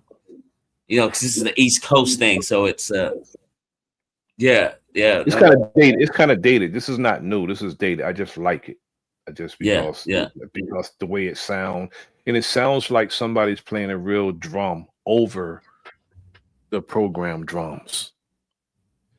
Unless they updated the the rolls and drums machines today, because that drum roll sound like it was like on some Tony Royster, Dennis Chambers, Aries, Aaron Spears type thing. That's what it sounded like. The drum roll was just crazy. Like somebody was actually on a set playing it. That's what it sounded like. Somebody's playing a set over a program drum. Sound good. Sound good, bro. Yeah, it is that type of joint. Sort of remind me of the joint Jay-Z did. Cuff up along where I'm from, Morrissey son. Ain't nothing nice. It's that type of style. That's Mm. that's what it reminds me of, that song. Um yeah, brother. We got one more joint, and we're gonna I wanna play old dudes, so I just gotta get the timestamp, I gotta search for the timestamp. I wanna play that joint because that joint have that it's dope, man. Yeah, how funky do you want it, brother? How funky do you want it, brother? All right, let's hear it. Let's hear it. It ain't funky enough. That-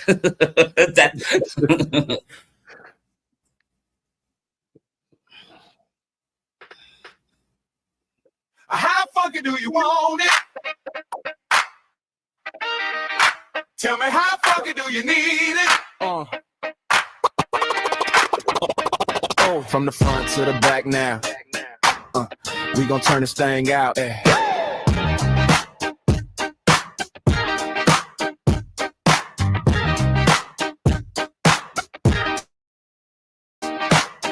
In, curl on tight fade, smell the shea butter and waves getting laid. Mama in the kitchen used to clean on a Saturday with dreams on the box couch shaking like an 8-0. Uncle had Lakeside bumping in the Buick, gold spokes, church socks, whole block knew it. Larry Graham on the tape, thumb slap face, screw it. He say, boy, feel that low end, that's the truest. We had Johnny Guitar Watson on the milk crate, cracking, but the swagger still felt great. Come from Sean when the cousins start the two-step, living room rug turning into a full set. Hey, how funky do you want it? Say how funky do you need? From the projects to the pulpit, let that groove make you believe. More love and funkadelic, bootsy boots on my feet. Got that James Brown Holy Spirit, make you shout right in your seat. Good God, how funky do you want it? How funky do you need?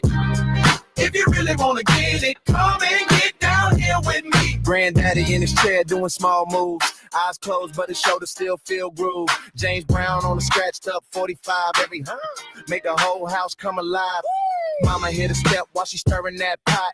D-Train on repeat, never let the beat stop. She say, baby, keep your head high. Stay locked, walk like you got a rhythm that the world can't rock. We hit the cookout speaker on till paper plates, hot links, sweet tea, silk. Boosie on the shirt, star shaped, frames lit. Cousin yelling, turn it up like the roof ain't split. How funky do you want it? Say how funky do you need? From the backyard to the corner, let that groove roll out of your seat. Parliament funkadelic, bootsy boots on my feet. Got that James Brown Holy Spirit, make you shout right in your seat. Hit me! How funky do you want it? How funky do you need? If you really wanna get it, come and get down here with me. This that cookout, car wash, first day fade. This that payday, Friday, rent half paid. This that mama still dancing though the bills ain't made. This that soul in your bones that can't ever fade. From the choir to the block, that same drum talk. From the church shoot slide to the tightrope walk. Ask me where I'm from, I just stomp and lean. Say I was raised by funk, you can hear and see. Hey! How funky do you want it? Say how funky do you need? From the front row to the rafters, let that groove set you free. Parliament funkadelic, bootsy boots on my feet.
Donald Trump just crashed out on the White House lawn. He held an impromptu press conference on the disastrous war in Iran.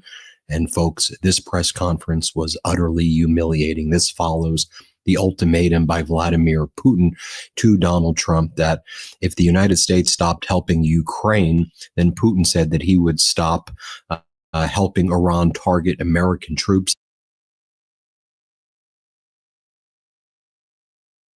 And this is what Donald Trump did. He goes out on the White House lawn and he starts talking about ground troop deployments on the Karg Island in the northern Persian Gulf, which is part of Iran.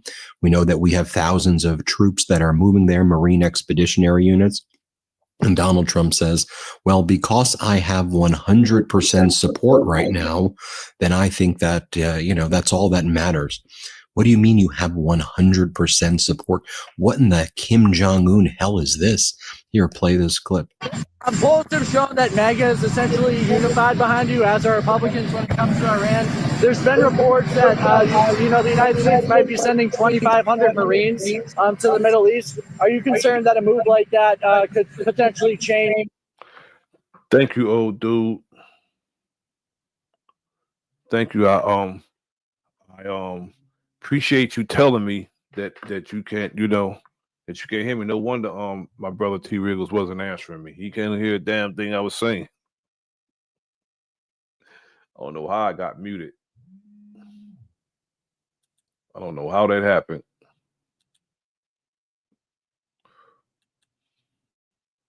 I don't know. The unity. I don't know. I seem to have great support because CNN. You were saying, brother? You were saying something? Yeah, I don't know how that happened either. It just went silent, and then all of a sudden it just went here. But yeah, I mean, I don't know what happened because I clicked over the StreamYard because I'm going back and forth with YouTube and StreamYard, going back and forth, and I had muted myself. I don't know how it happened. Yeah, because I just went silent. I was just like, okay, cool. Following the lead. Yeah, let's hear Trump crash out. These dudes keep their feet on Trump's neck. Are you familiar with Midas Touch? These dudes right here.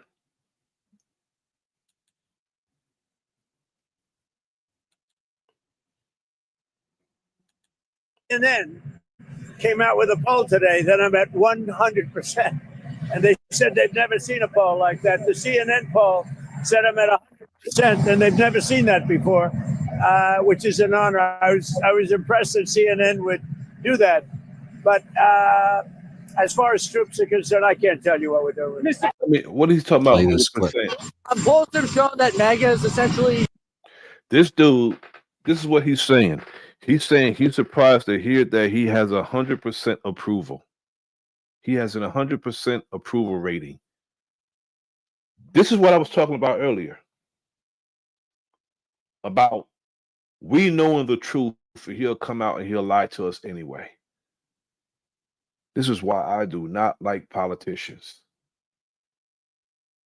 No one, absolutely no one has ever had 100% approval. Nobody. Especially him. That's crazy. 100% approval. And somebody should have said, well, how do you get 100% approval when I don't approve of your shit? Why don't nobody have the fortitude to say that? Unified behind you, as are Republicans when it comes to Iran. There's been reports that, the United States might be sending 2,500 Marines to the Middle East. Are you concerned that a move like that could potentially change the unity? I don't know. I seem to have great support because CNN came out with a poll today that I'm at 100%. And they said they've never seen a poll like that. The CNN poll said I'm at 100%, and they've never seen that before, which is an honor. I was impressed that CNN would do that. But as far as troops are concerned, I can't tell you what we're doing. Mr. President. Then, as part of Donald Trump's White House lawn crash out, Donald Trump says about the Strait of Hormuz that at some point It will just open itself. We don't even have to worry about it. Like a miracle, it's all going to go away, folks. It'll just like a miracle. Doesn't this sound exactly like what he would say during COVID? Here, let's play this clip. It's a simple military maneuver. It's relatively safe, but you need a lot of help in the sense of you need ships, you need volume. And NATO could help us, but they so far haven't had the courage to do so. And others could help us. But, you know, we don't use it. You know, at a certain point, it'll open itself at a certain point. But we've defeated the enemy, and they are an enemy. They're a sick group of people. The leadership is gone. The Navy is gone. The Air Force is gone. The anti-aircraft equipment that they have, the radar they have is all gone. Everything's gone. I can't stand this type of stuff. You say they're sick. You killed them. You bombed and killed them. And they're sick. You went 9,000 miles away to bomb them and kill them. Bomb a school and kill almost 200 schoolgirls, and they're sick? How the hell are they sick when you were the aggressor? I'm listening. I'm really listening. You know, because I'm very aware of the double talk, double meanings. This is devil talk too. It's double talk and it's devil talk. They're sick, but they sent ships and flew all the way over to Iran and started bombing them. And they're sick. They're the sick ones. That's crazy. You know what the Ayatollah is to, you know, Iran? Like the brother said, it's the equivalent of the Roman Catholic Pope. The Ayatollah is in Iran, and they're sick.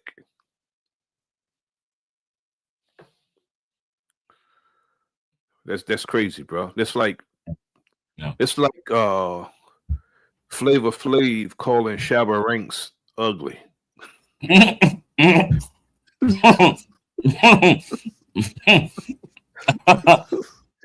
That's crazy. The strait saying itself, something, brother? No, I wasn't saying it. That caught me off guard. So straight, how are you? The strait Yeah, itself man, that's crazy, bro. is we're doing a good job, but it would be nice if the countries, including China, if the countries that use it, China uses it 90% of their energy. Japan is 95% of the energy. It would be nice if those countries would get involved. Then regarding the incredibly high gas prices right now, you know, right now, the pain that people in America and frankly across the world are feeling. And Donald Trump says, actually, I thought the prices were going to be way worse. So this is actually good. He says, this is really good. I expected worse. Things are going to be great. Don't worry about it. Don't worry about anything. Here, play this clip. We're not giving a nuclear weapon to terrorists, and we're knocking the hell out of them. Their Navy's gone. Their Air Force is gone. You've been saying the same thing. We obliterated them. He said that he obliterated them last year. So if you obliterated their military last year, what the hell are you doing there today? If you foil any chance of them developing nuclear weapons, you obliterated their army, their navy, wherever, you know, military branch that they have in Iran. If you did that last year, why are they giving you such a hard time today? If they obliterate it. Good point. And why are you calling for help to secure the Strait of Hormuz? Why are you calling people to do it and then people telling you no? I mean, I would tell them hell no too, because you didn't tell me. Just like all these nations that's mad at Donald Trump, they're mad at Donald Trump in particular because he told no one no one that he was going to war, he was going to strike and attack Iran. He told no one, including us. He had just had the state, you know, just how disrespectful this man is to the people, to those who subscribe to politics. He's that disrespectful. He had just had the State of the Union address that Thursday, that past Thursday. He could have at least attempted to sell the war to the people, mention it to them and tell them why. But he don't have no respect for the people, and he would try to convince us that he's doing it for us. That's the crazy part. He'll try to convince us that he's doing it for us. He and Benjamin Netanyahu is doing this for us. Yeah, I'm gonna finish watching that State of the Union address and seeing if he said something. He had to say. I watched the whole thing. He had to say a code word. He had to say a code word, Brother Nasir. He had to. But you know what he talked about? All he did was pick people out of the audience and pay them homage and brag about what he did. And all he did all he did for them. That's all he did. Pick people out the audience. He didn't even address the State of the Union. State of the Union means where we're at today in our government. That's what the State of the Union is. Not that bullshit he did. When you do a State of the Union address, you're telling the people the State of the Union, where we at today in the government. That's what the purpose of it is. But he did none of that. Didn't even try to convince the people that we had a reason to attack Iran.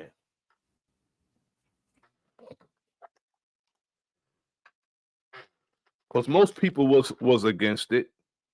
They did, you know, some people just they rule with everything. A lot of people fear him because when you get someone like him and he gets power, he's to be feared. But I'm gonna tell you, everybody who stand up to him beat him.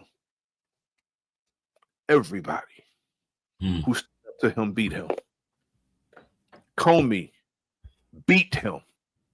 Letitia James beat him, and others beat him. Every time they stood up to him, they beat him. And that's why he did attempted retaliatory malicious prosecution, tried to get them indicted, and the shit got thrown out. FBI agents that did the investigation against him, they were all fired.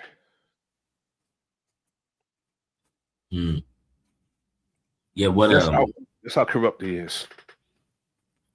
You know, it's actions speak louder than words, right? So seeing the action of that anti-terrorism guy resign, because it's hard for me to interpret war game talk. Yeah, exactly. It's how like you can hear when a fight is about to start. The tone changes and someone would say something and you'd be like, uh-oh, here it comes. But when it comes to this, it's very difficult for me to hear. Are you being serious here? Are you being condescending? Are you double talking? So it's very difficult for me to interpret what exactly I'm hearing. A politician couldn't lie to me. You know why a politician couldn't lie to me? Huh? Because I don't believe a word they say anyway. Yeah, right. So they couldn't lie to me. They can be telling the truth, and my sentiment is that they're lying because they lie so much. I'll never believe a politician. Nothing they say. When they come around me, bro, they don't hardly. They used to come around, but we used to run their asses away, man. Get out here. We don't even know you, man. What you want? Yeah. We asked her, what do you want? What you got for us? You don't got nothing for us? Beat it. Coming around talking about, well, I'll do this and I'll do that. Just put me in get me a job. Man, get up out of here.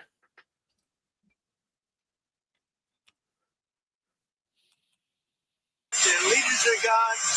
Their anti-aircraft is gone. Everything's gone. And no, I expected worse.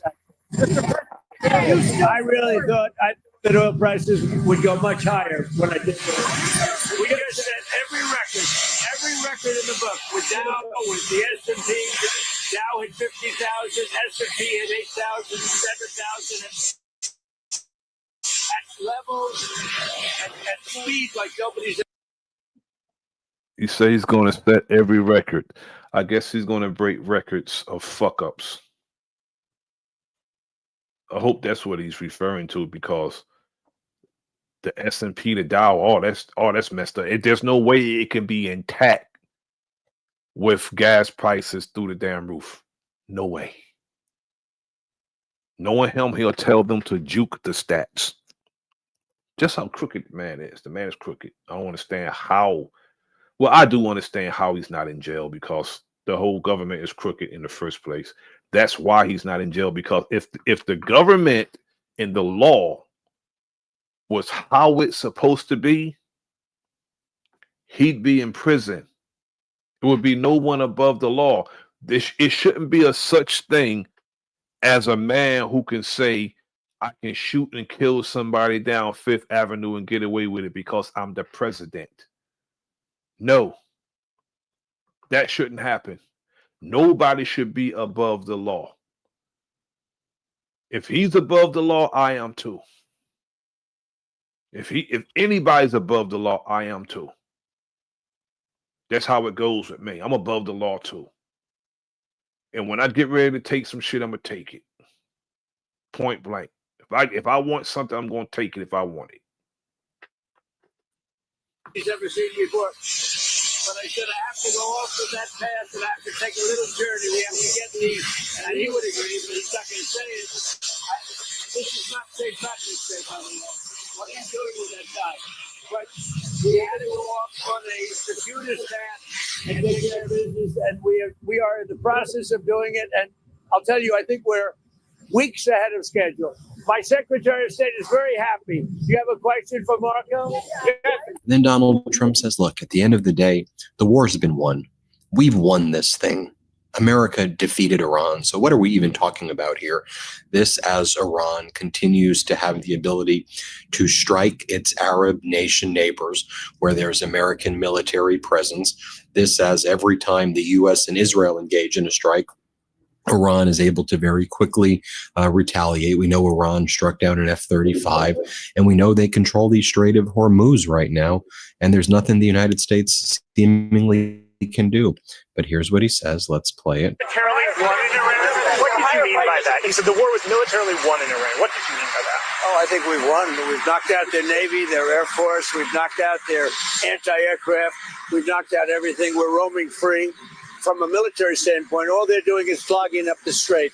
But from a military standpoint, they're finished. So how much longer for the American? Then Donald Trump says, look, I don't want a ceasefire at all. I'm not even. They have bombs. Iran has bombs that when it gets near the ground, they serve like buckshots. They spread out. So it's hard to stop them.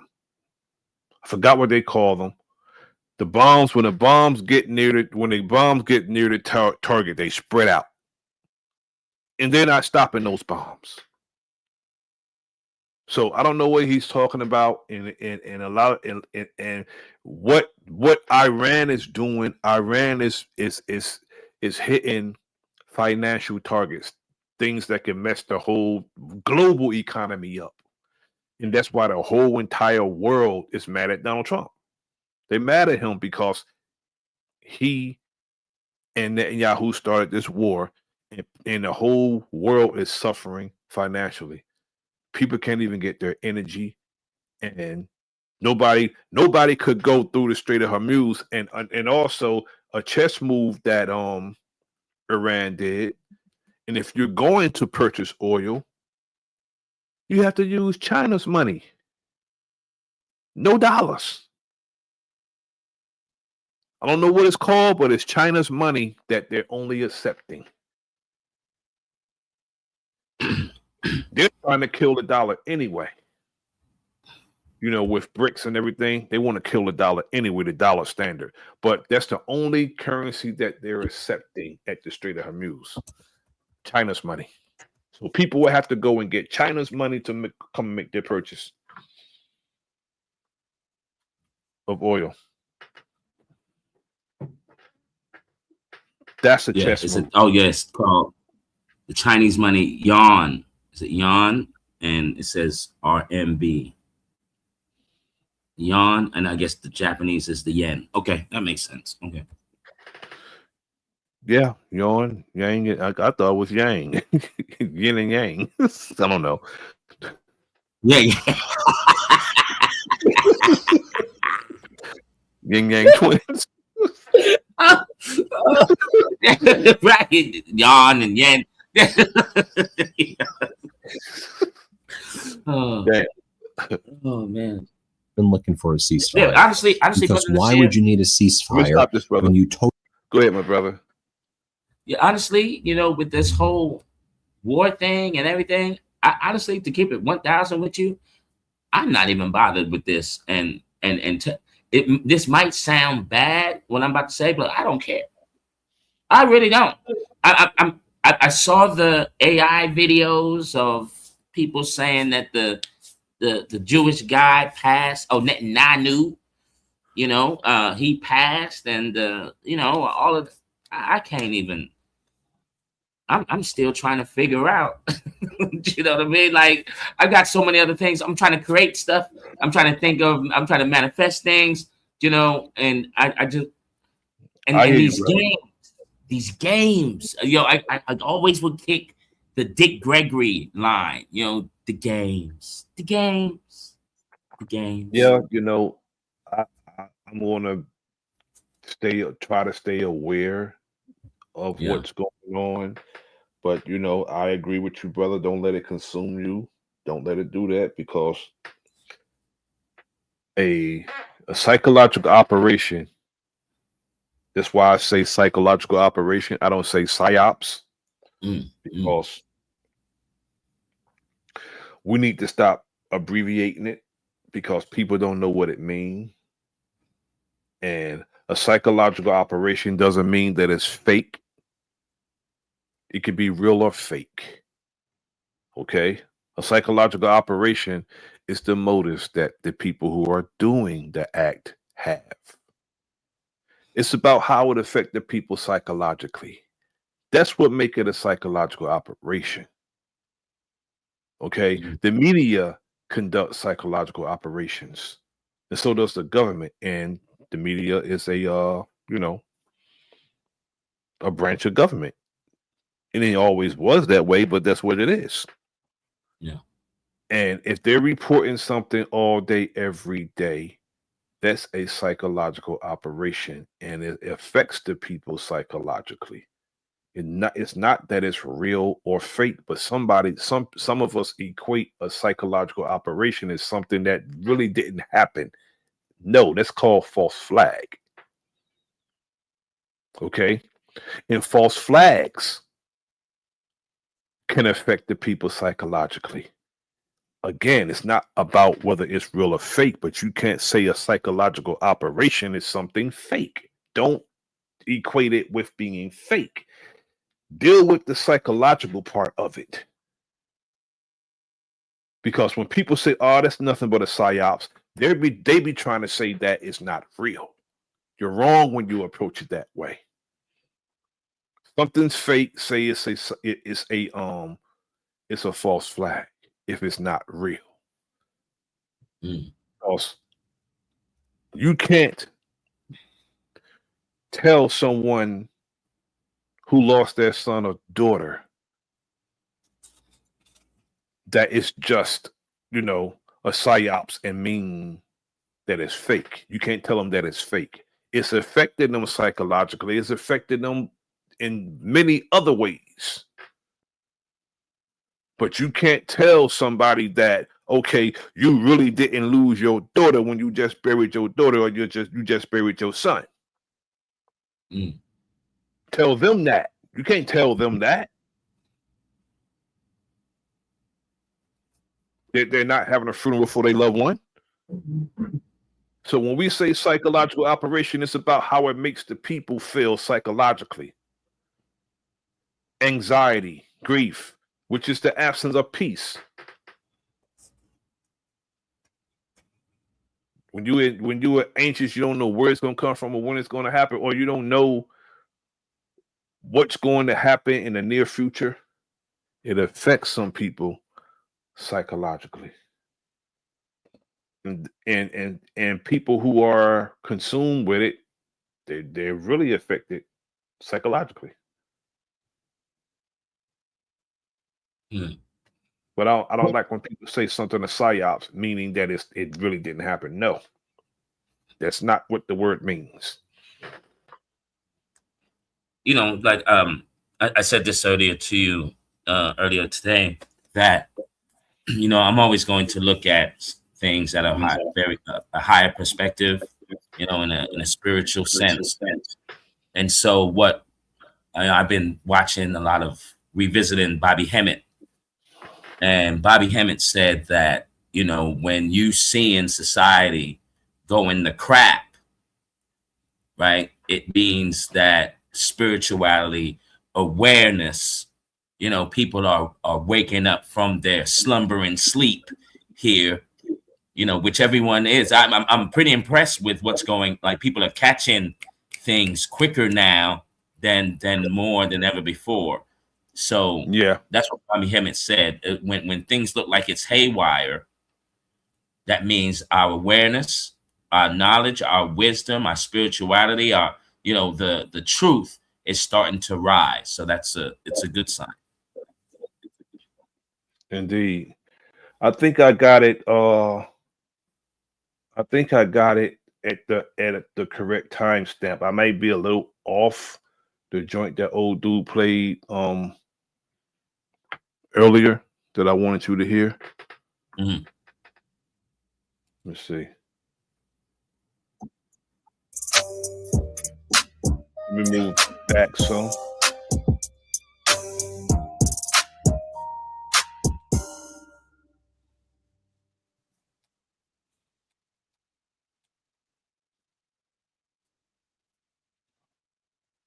Let's see.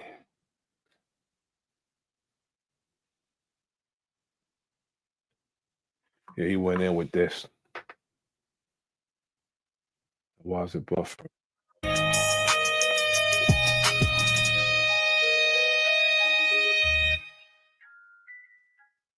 Some say we ain't old shit.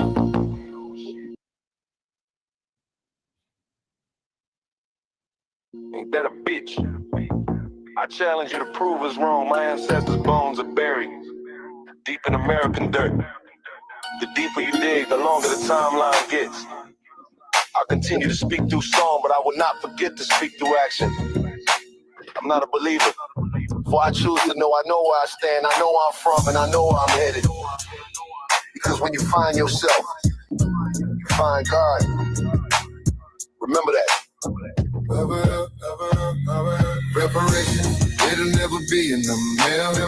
Restitution, just another tall tale. Restoration of a kingdom, rebuild the throne. Redemption's the seed we've been sowing on our own. Reparations, it'll never be in the mail. Restitution, just another tall tale. Restoration of a kingdom, rebuild the throne. Redemption's the seed we've been sowing on our own.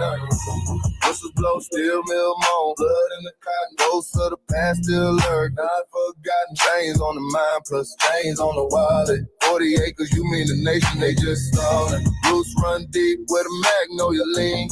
Dirt rich soil, but the soul ain't clean. Every lie denies the birthright of the bloodline. Payback overdue, you running out of time. It'll never be in the mail. Restitution just another talk tale. Restoration of a kingdom, rebuild the throne. Redemption, the seed we've been sowing on our own. Reparations, it'll never be I think it's after this one. in the mail. Restitution's just another talk tale. Restoration of a kingdom, rebuild the throne. Redemption, the seed we've been sowing on our own. Yeah.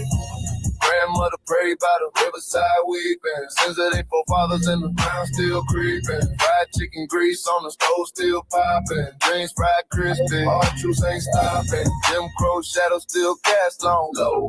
Swamp water whisper secrets only we know. Told us to pull up from the booth that we start. How you fix a scorched field with a separation? It'll never be in the mail. Restitution just another tall tale. Restoration of a kingdom, rebuild the throne. Redemption, the seed we've been sowing on our own. Reparation, it'll never be in the mail. Restitution just another tall tale. Restoration of a kingdom, rebuild the throne. Redemption, the seed we've been sowing on our own. Many receipts for the pain they inflicted. Many receipts for the culture restricted. Took the rhythm, left us the blues. Do you hear that, bro? Do you hear that? But the rhythm came back, now it's breaking loose. From Delta Dirt to Cahokia Streets, we the bricks in the road with a drumline beats. Copper colored uprising, hands reach for the crown. American justice, aboriginals come around. It'll never be in the mail. Restitution just another talk tale. Restoration of a kingdom, rebuild the throne. Redemption's the seed we've been sowing on our own.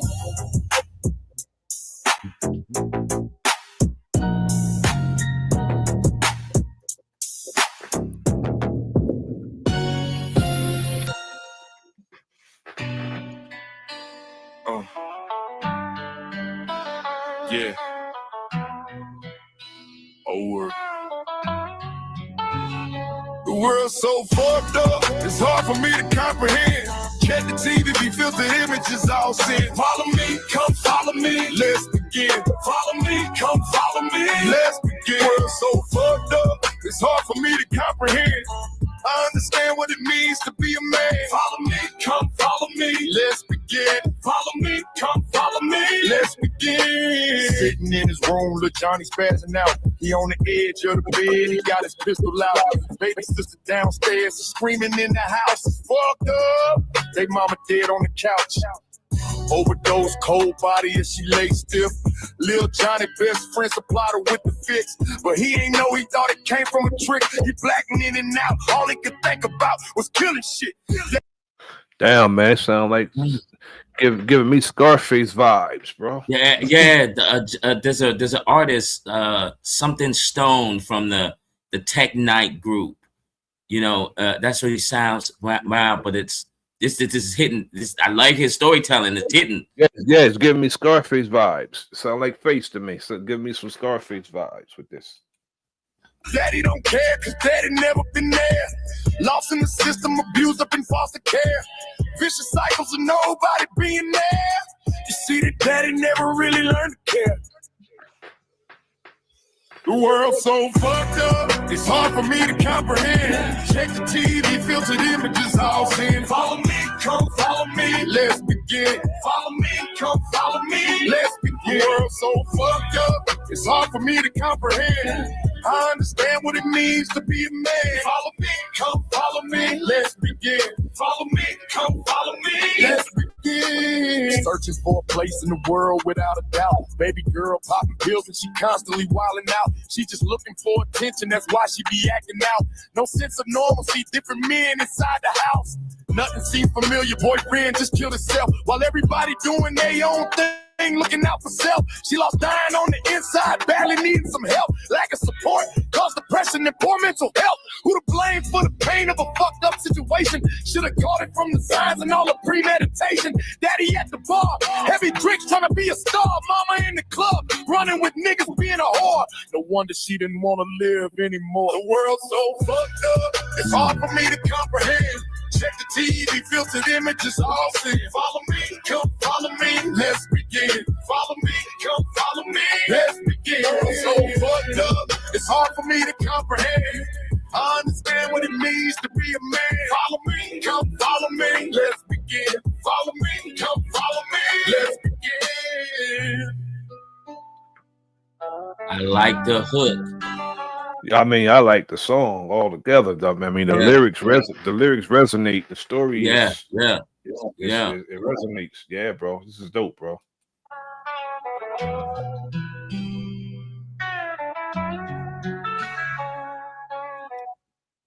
Her little passion. Yeah, bro.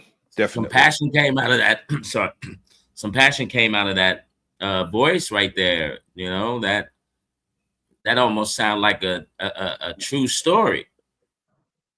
Yeah, it's he did his thing on this, bro. He did his thing.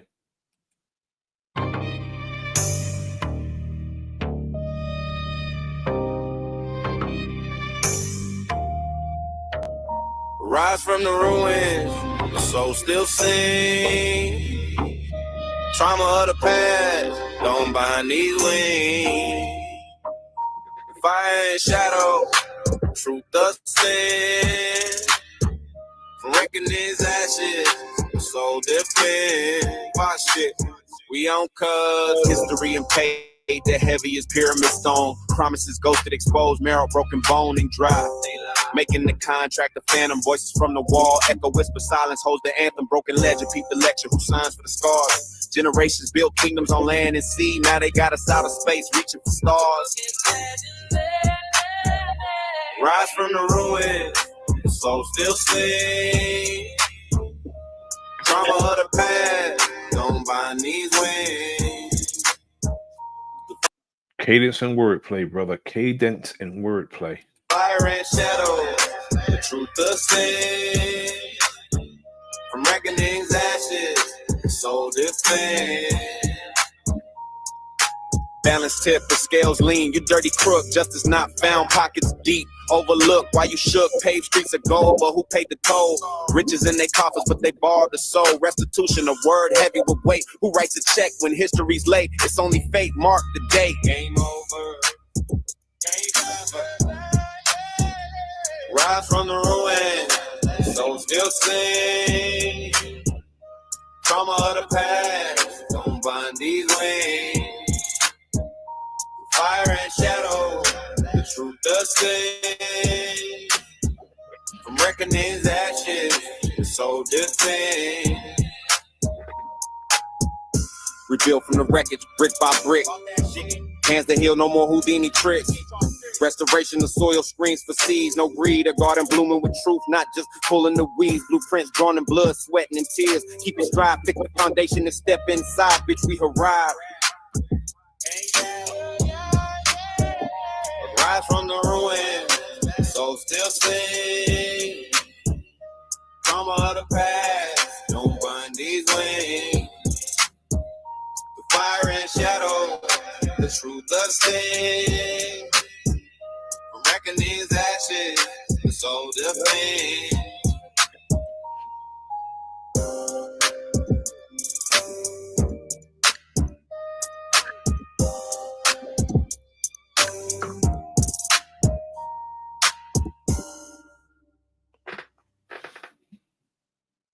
It's that blueprint talk. This the one right here, bro. Family first. Nation rise. Yeah. Strong mama in the kitchen, head wrap, stand tall. Stretch a little pot, feed five, that's y'all. Turn the food stamp line to a game plan scribble. Baby, read that sign, sound it out, break the riddle. Early in the morning, she up, eyes red. Packing little lunches, still making up the bed. Do your homework first, then you grab that phone. She the first safe place that the baby's ever known. Bills on the table, stress in the air, but she still find time just to braid up hair. Straight A's on the fridge, that's a crown on display. She say focus now, shine later, that's the way. Nation building 101. Started home strong, mothers focus kids. Mind stay grown, strong fathers balance hands. Heart stay strong, get the family right, watch the whole hood coming. This has a lot right here because it has cadence wordplay, a message, and you can dance to it. That's why I like it. You can dance to it, and it got a message to it.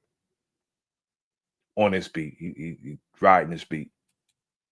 Come along, nation building 101. Brick by brick, teach love, teach law, teach mind over quick. We don't beg for a throne, we just claim that seat. One house, one block, one nation on his feet, on his feet. Strong mama at the desk, late night class notes, studying for nursing while she zip up coats. Baby at the table doing math, same grind, 2 generations locked on the same climb. She don't let them hide from the books, no slack. Check every answer, then you run it right back. Turn cartoons off, let a doc film play. Know where you from, then you know what to say. She clap for each win, still correcting each flaw. Teach them how to think, how to question every law. She don't raise little followers, she raising up a team. Every focus child star, that's somebody's nation building 101. Start at home, strong mothers, focus kids hit. Mind stay grown, strong fathers balancing. Heart stay strong, get the family right. Watch the whole hood come along. Nation building 101. Brick by brick, teach love, teach law, teach mind over quick. We don't beg for a throne, we just claim that seat. One house, one block, one nation on his feet, on his feet. Strong daddy in the driveway, grease on his palms. Teaching little man how to tighten the moms. Hold that light steady, keep your word like that, yeah. Discipline with patience, never swing off cap. He correct and he hug, that's the real backbone. Show a daughter how a king act, calm tone. Look him in the eyes when you speak, stand firm. Every choice got a cost, every loss gotta learn. He had every game on the front bleacher. Then at night, open books, he a home teacher. Balanced in his spirit, he ain't ruled by rage. He just set clear lines like bars on a page. Nation building 101. Start at home, strong mothers, focus kids, get mind stay grown, strong fathers balancing. Heart stay strong, get the family right. Watch the whole hood come along. Nation building 101. Brick by brick, teach love, teach law, teach mind over quick. We don't beg for a throne, we just claim that seat. One house, one block, one nation on his feet, on his feet, on his feet. On his feet. On his feet. On his feet. Teach law. Yeah, that joint nice. I like that. I like that.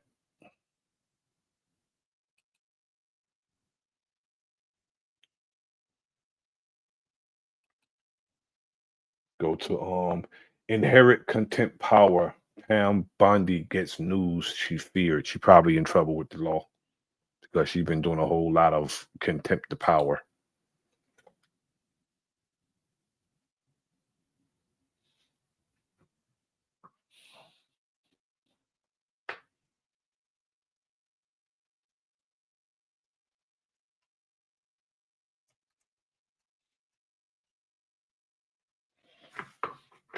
Now, why is this buffering like this?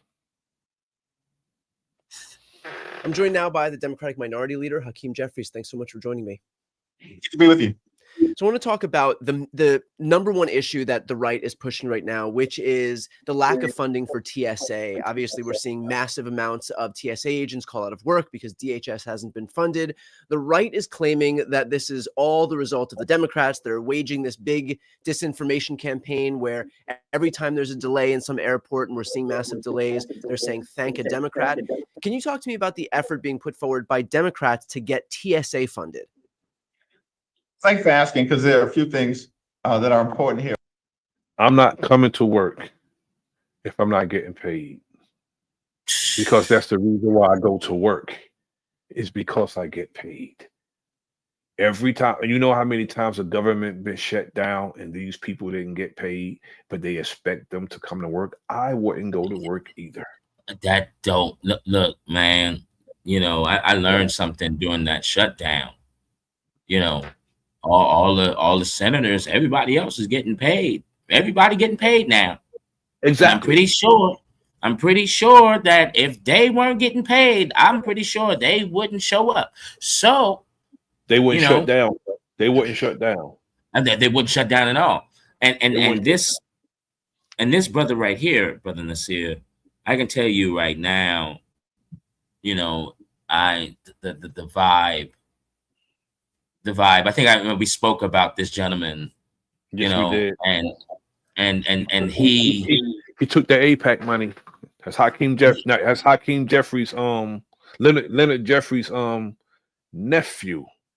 This is Hakeem Jeffries. He took APAC money. He's on that list. Him, Cory Booker, and all them cats, man. So this dude ain't talking to nobody, man. Right. He took money from those people, man. Yeah, that's all I need to know.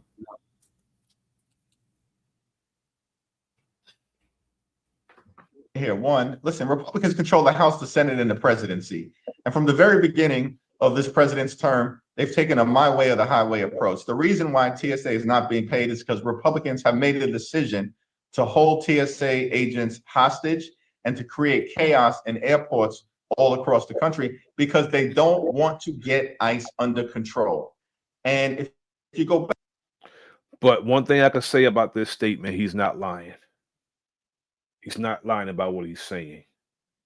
He's lying about everything else. You know what I'm saying? Well, look, brother, say before you push play, yes, when sir. I was watching the State of the Union, and what I did was I went back and looked at the Obama State of the Union, and then I looked at the Biden State of the Union. The Republicans got up and was applauding, what Obama was saying. They were applauding, like they would stand up, applaud. But through the Trump thing, like it was, to me, it was so childish. All of them. I wouldn't necessarily say that, brothers, because Donald Trump runs a bully pulpit. It's the person. And Donald Trump does stuff for self-aggrandizing. When you are like him, I wouldn't have applauded for his ass either. It's the person. If I go back and look at other Republican State of the Union address, I guarantee you see them standing and applauding some of the things he's saying. It's him. I watched the Obama. I watched the Obama thing. Right, Obama's not a Republican. Obama's not a Republican, and neither is Biden. Go back and watch some George W. Bush or his father, Ronald Reagan. Watch some of those. It's the person who's up there standing. They know he's a wicked deceiver, and they know everything he do is ego-driven and self-aggrandizing. Yeah, I know. But I'm just looking at actions. I'm not looking at the words or the people or anything. I'm looking at just actions alone, right? And when I'm seeing when none of the Democrats, I wouldn't have either, brother. Like nobody's. And I don't support no political party. When you know something, it goes back to what we said earlier. When you know somebody's lying to you about what they did or what they're going to do, why don't you stand and applaud? And and what's crazy about that, he was pandering and got mad when they didn't applaud. No, I won't let you pander to me and patronize me either. He was just see, I look at his energy and why he does things, motives. His motives were impugned. So he'd be lucky if I don't stick my middle finger up at him because what he was doing was trolling. And this, it's a shame you didn't stand. No, if somebody don't stand for you, why would you even say it's a shame if somebody don't applaud you or what you're saying? The ones who applaud you is what appreciate you. But for you to expect someone to applaud what you're saying, that shows his character. It shows his character, man. Yeah, and that's all. That's all I was looking at, right? Because we're talking, the politics. I gave up on politics. Obama did it for me. I don't like no politics. Obama ruined it all for me when I found out that Obama ordered every 20 or 40 seconds that was going by, someone was getting bombed in the Middle East. Like it was really going down. And everything was so covered up. But I'm just looking at the action. I'm seeing among huh? other things, brother. Among other things, Right. And make sure that you have every straight man needs a gay friend. Like, what the hell are you talking about, brother? And then he doubled down and said that about the children too. Every straight boy need a gay friend. Yeah, man. Like this is it's. But I understand what you're looking at and everything. And I'm not saying that you're wrong at all in this. Me personally, I'm not gonna say I wish. I don't know what's really going on. It's hard for me to take everything face value, and I really need to know, on the inside scoop of things, and the way how it's looking. It looks like this is what it's giving me. This whole Iran thing. It's giving me, okay, whoever's controlling something is having an issue. Like something's really like going on with the higher up. Something's going on that it's going to force Russia and China to get involved if it keeps going, if it escalates even higher. They already said that they're giving Iran intelligence, and they're helping Iran. They already said that, and they already issued formal warnings to the United States. They already did that. Ooh. They let them know straight up that they helping, that they're giving them intelligence. Ooh. Because remember what I said. Remember what I said days ago, and what I said earlier. When people who you have around you, and you don't treat them right, you mistreat them, you're stunning them, and you treating them like crap. When they get a chance, they gonna get you. When they get a chance, they gonna get you. And Trump in particular, but the United States overall, when they say they got partners in something, the United States is getting a lion's share because of their military might. Like he referring to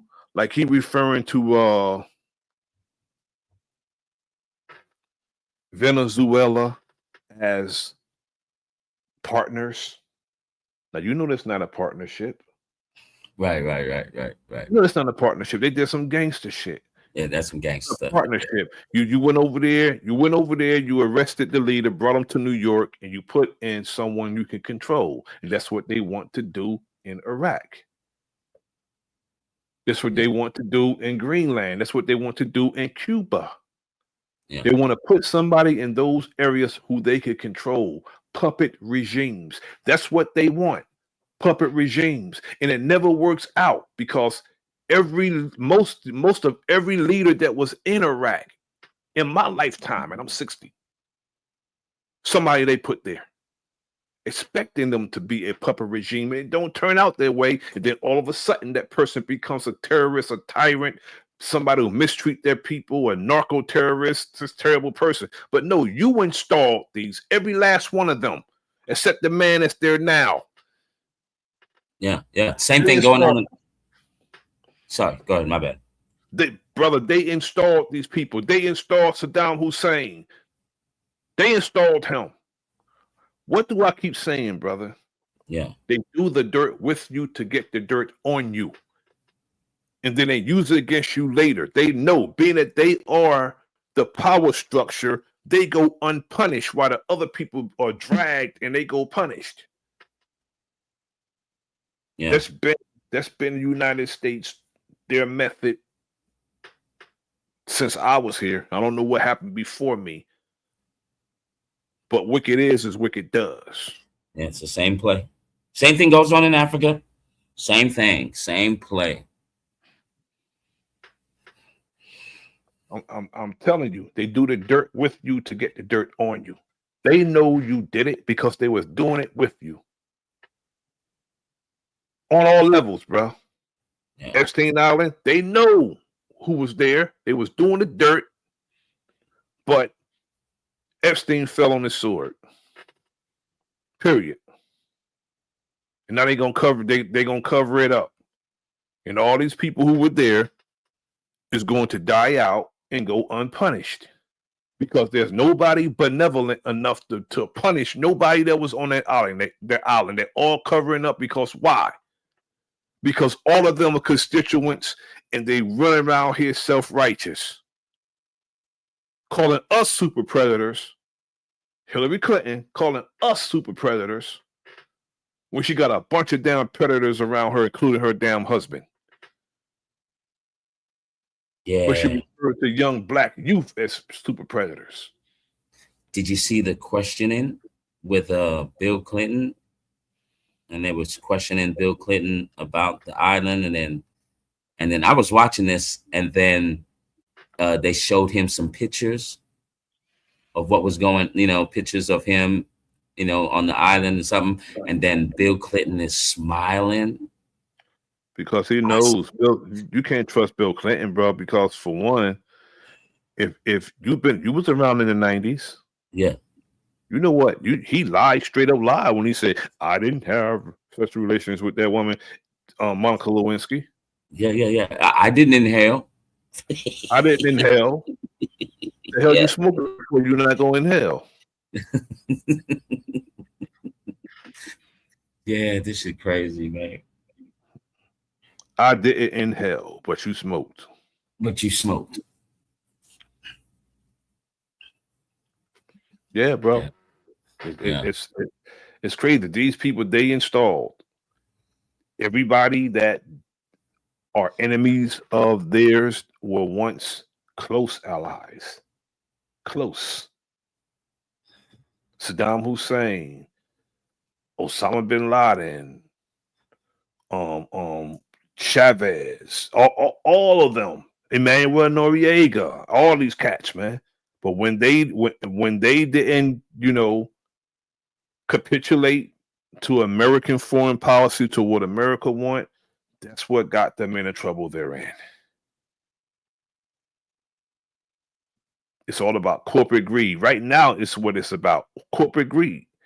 They know damn well Iran don't got shit that can come way the hell over here. And and if they are developing something, you have them. United States got them. Israel has them. Other nations have them. So you're telling me I can't build up nothing to protect myself from you? It's like, if me and you gonna fight, T. Wriggles, we're gonna fight in June, right?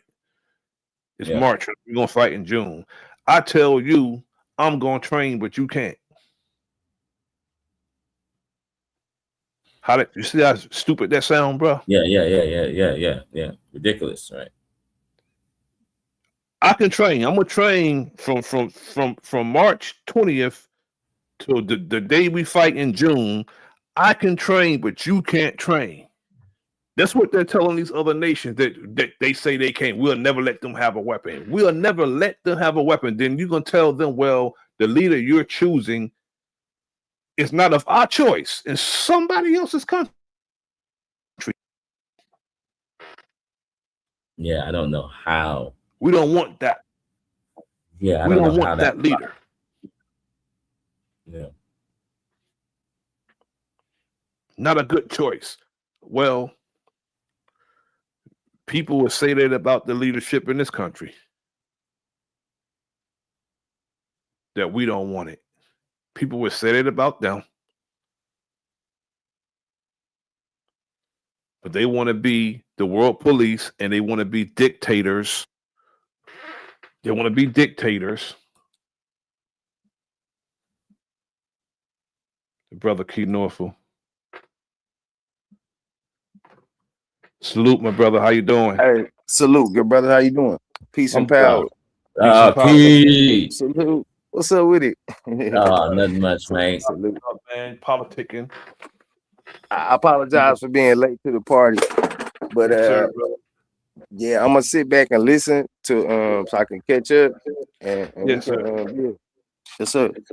We're just talking about, we got Hakeem Jeffries on here, and he's talking to they're talking about Pound Bondi. I think she's been held in contempt of power because she's been abusing her power as the United States Attorney General. She with malicious prosecutions and fictitious charges on you know state attorneys and former state attorneys and the former United States Attorney General Comey. You know the one who Donald Trump initially hired wouldn't do this, so he hired her. And they got history. They got history, in the past. Pam Bondi and Donald Trump, and she's willing to do anything he says, even if it's illegal. These prosecutions are illegal. Again, brother, we were talking about the war and how all these leaders that are enemies of the United States now were close allies. They did business together. You know what we Right. say? They do the dirt with you to get the dirt on you. They know you did it because they Right. was there with you.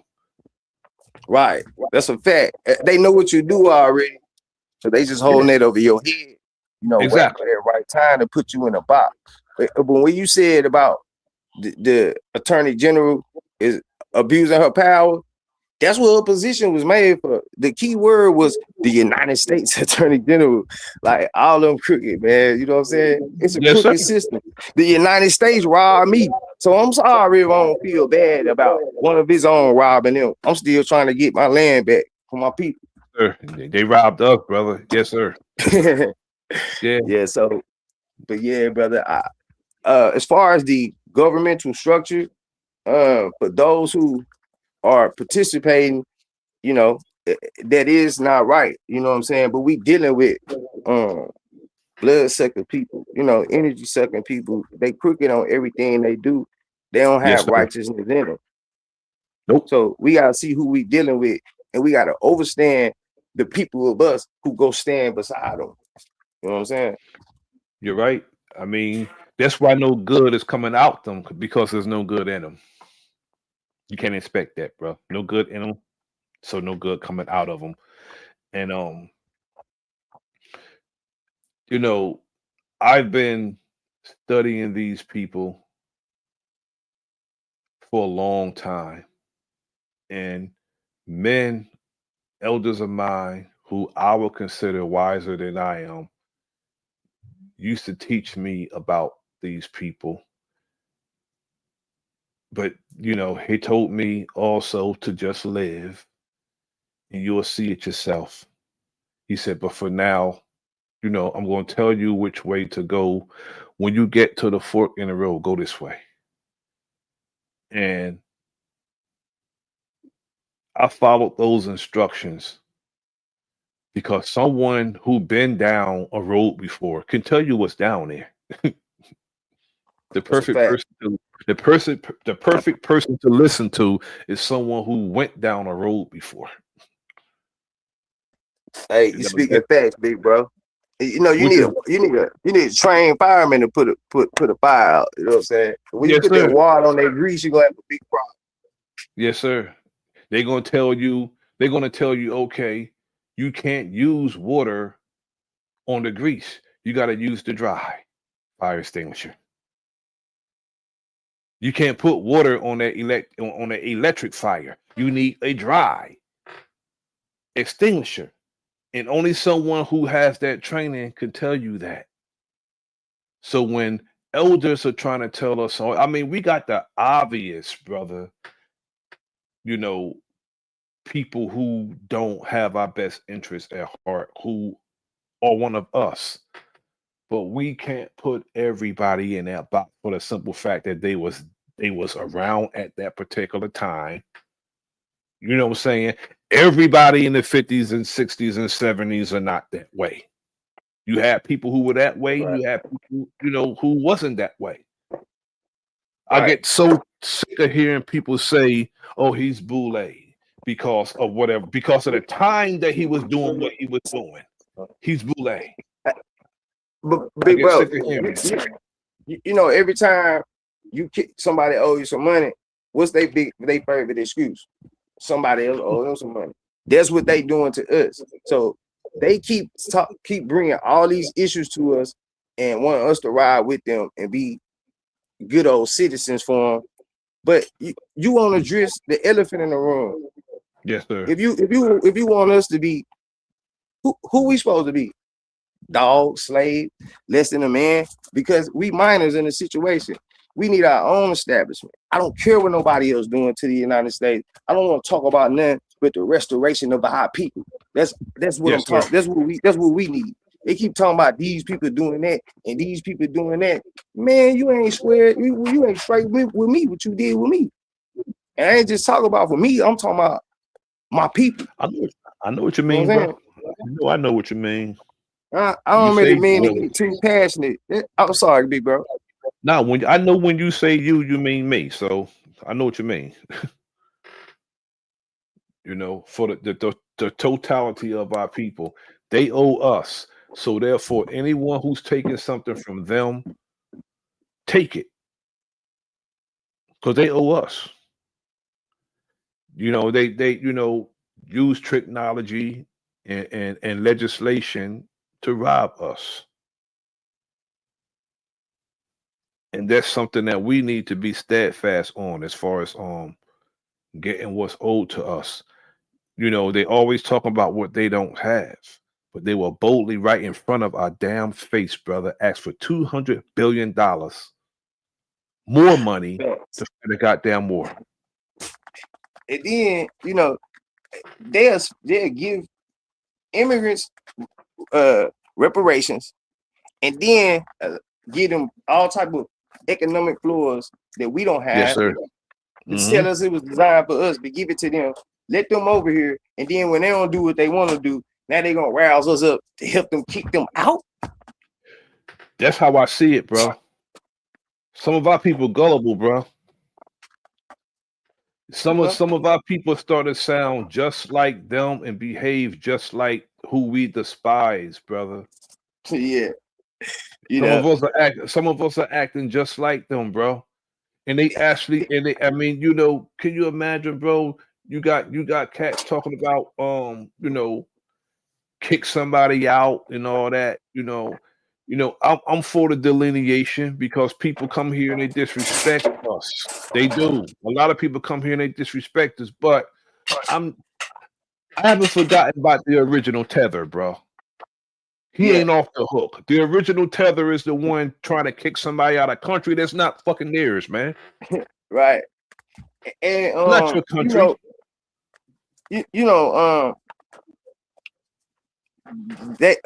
Man, I lost my train of thought. What you was just saying, man. Anyway, it'll come back to me. But the original Tether, the original Tether. So we got to look at those of us. It's like we playing a basketball team, but we ain't got but 5 players. Our other 7 players got the other team jersey on, and 2 of these dudes over there got dresses on chilly. Yes, sir. So, you see what I'm saying? That's the predicament we in. And they telling us to come on, man, join our team. When we go join y'all team, we lose by default. Bro, my saying, some think they're on a team because they wear the cap and jersey. Because they wear the cap and jersey. They put a MAGA hat on and a jersey on. They think they're on a team. No, you are a resource. They will use you, but you'll never be on that team. You can't even, you tailgate and you can't even get in the goddamn stadium. That's a fact. And then we got to watch those brothers who come and act like they us and tell us this stuff, but they ain't talking like how we talking right now. They ain't talking about that. Yeah, we got to, we have to watch them. We have to watch them. See, I'm for, the delineation, but I'm not for how when Caucasian people speak about purebred born American, they're talking about themselves, not us. Right. When They're they not say talking we, about us. they not including us. When they say They're not we, including yeah, us. like I'm telling our people, you know, we got to see it better, us to see a better day. So if we change our name to the Amerigo Redskins and we still acting dumb as hell, we're gonna be the dumbass Amerigo Redskins. Period. That's what we're gonna be. It ain't about what somebody else do. It's about what we do. We know we dealing with devils and crooks. What about us? People disrespect us because we disrespect us. You're right, bro. You know, knowing if half the battle, okay, you know, what about the other half? That statement is profound when people say knowing is half the battle. Okay, you know, what about doing the other half? That means the other half is go accordingly to what you know. That's what the other half is. But some of us are content with knowing, brother, and that's all some of us want to do is know. But we're not going to do nothing based on what we know. In order to do better, guess what we got to do? Do better. Period. In order for us to do better, we got to do better. If not, we will maintain the predicament we're in. And why would we want to maintain the predicament we're in? Right. You know, our people act like, you know, we shouldn't. What do we want back? Pull yourself up by your bootstrap. You pull yourself up by your bootstrap too hard without no soul, your feet gonna go straight to the ground. So that shoe worthless without a foundation. I mean, you know, and I know we looking at this. If you can't beat them, join them, and you know, but it's not about beating them or joining them.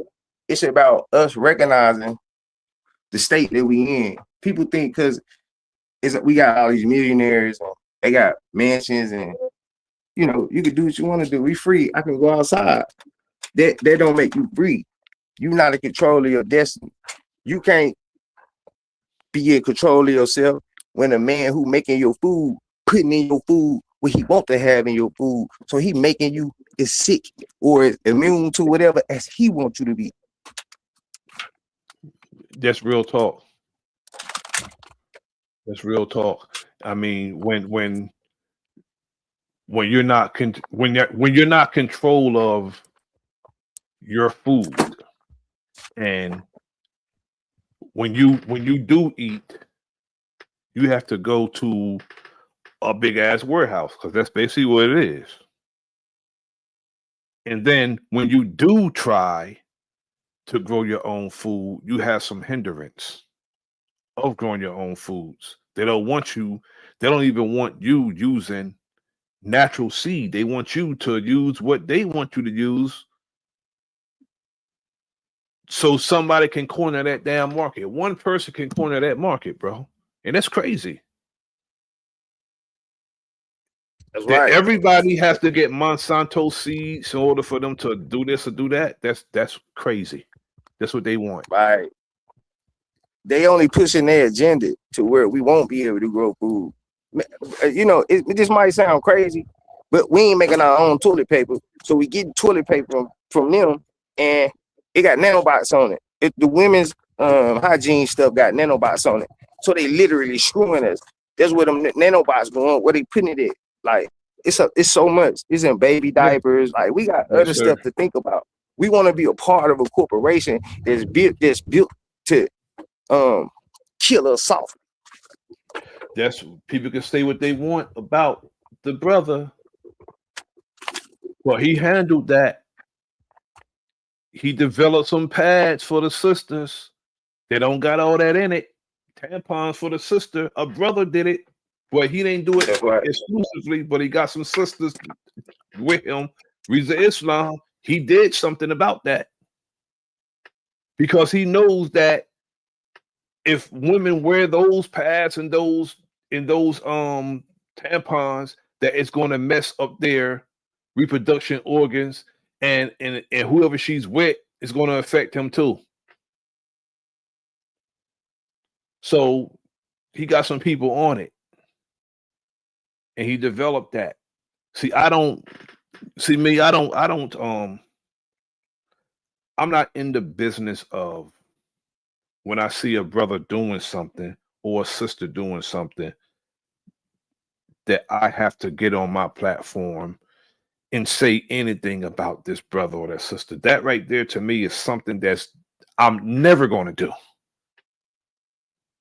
But a lot of us got the habit of looking for fault in people. We look for it. You know how sick that make us? And when people show us how wicked they are, we looking for fault in our own people who are trying to stand and act on our behalf. Some of us look for it. Why? Because we got idle time. And it's a devil's workshop. And we're not doing shit ourselves. So we got a problem with somebody who's doing something. I can't stand niggas like that, bro. I can't.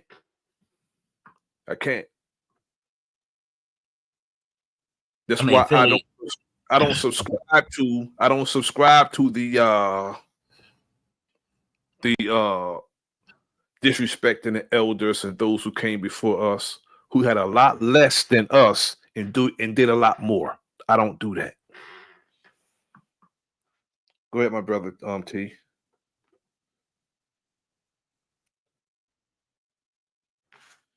You were saying something, brother? You were breaking up right there. I didn't hear what you said. I said, were you saying something?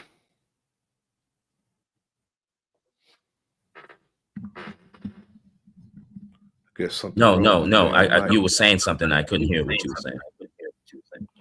I said, I don't like. That's one thing I'm not going to do is speak about someone who had a lot less than we did and did a lot more. But we have a lot to say about them that's negative. I don't do that. Because people who came before us did a whole lot with what they had. And they did the best they can with what they had. What about us who have information in abundance? A click of a mouse away from all the information in the world. And these elders who did things on a grassroots level, they actually had to come together to do what they had to do. Travel from city to city. They had to do all that. T, I couldn't contact you wherever you went in the 50s, 60s, and 70s, 80s. I had to wait till you get home to talk to you. If I'm going to talk to you. Right now, you could be anywhere in the world, and I can say, let me call T. Wriggles, and you're going to pick the phone up if you got a signal. It wasn't like that with them. They had to actually organize, physically organize. You think some of these laser niggas going to do that? Nope. Nah. You got some brothers that will, because I see that they have. But some of them not, bro. And you know what they're going to do? They're going to talk about those who did.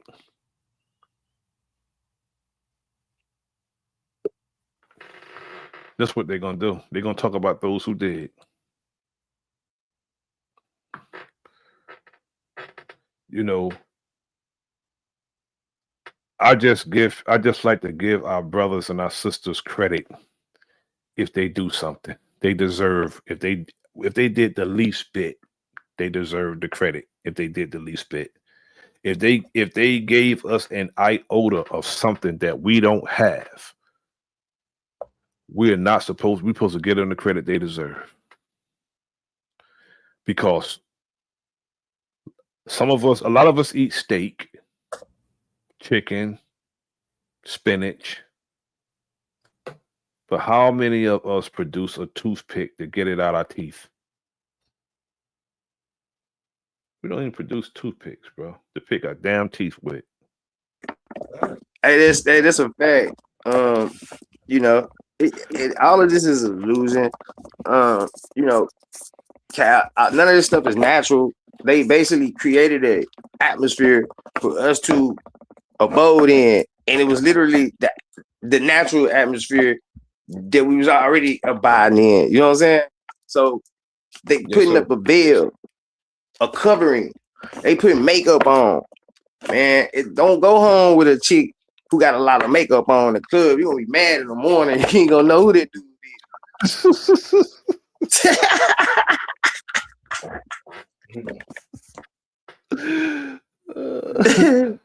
Taking that Maybelline off. Man, you know. So, you know, man, and people looking at all of this makeup, and the makeup has advanced so far until today they call that makeup technology. And people think that the technology, the comfortability and you know, how much accessible things are with the technology, they think that's improving. You know what I'm saying? Yeah, I ain't making one large step for mankind. I'm not mankind. Exactly. Original man. And not only that, brother, what you said was real significant, you know, because the makeup is the person in totality, because you ask what's the person's makeup. It's the person in totality. And a lot of times they would cover, you know, their makeup.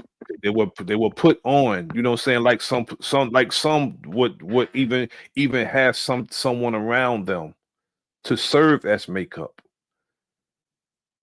You know, you got guys who have a woman as a beard to make him appear masculine, if you know what I mean. You know what I'm saying?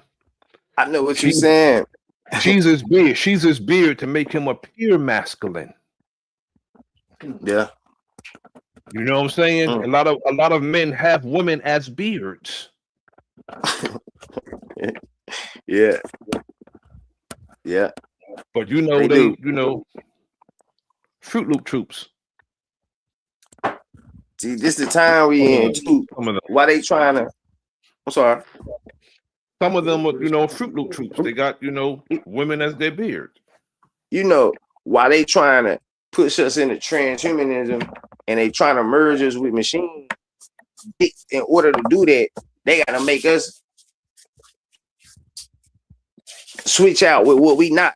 So that's why we seeing all this, like what you just said, and everything that's good is bad. Everything that's bad is good. They making us scramble our own brain, and that's what's gonna have us offset so they can push us forward into this transhumanism. They only got one agenda, so it don't matter Democrat, Republican, Donald Trump, Kamala Harris. Man, it don't matter who it is.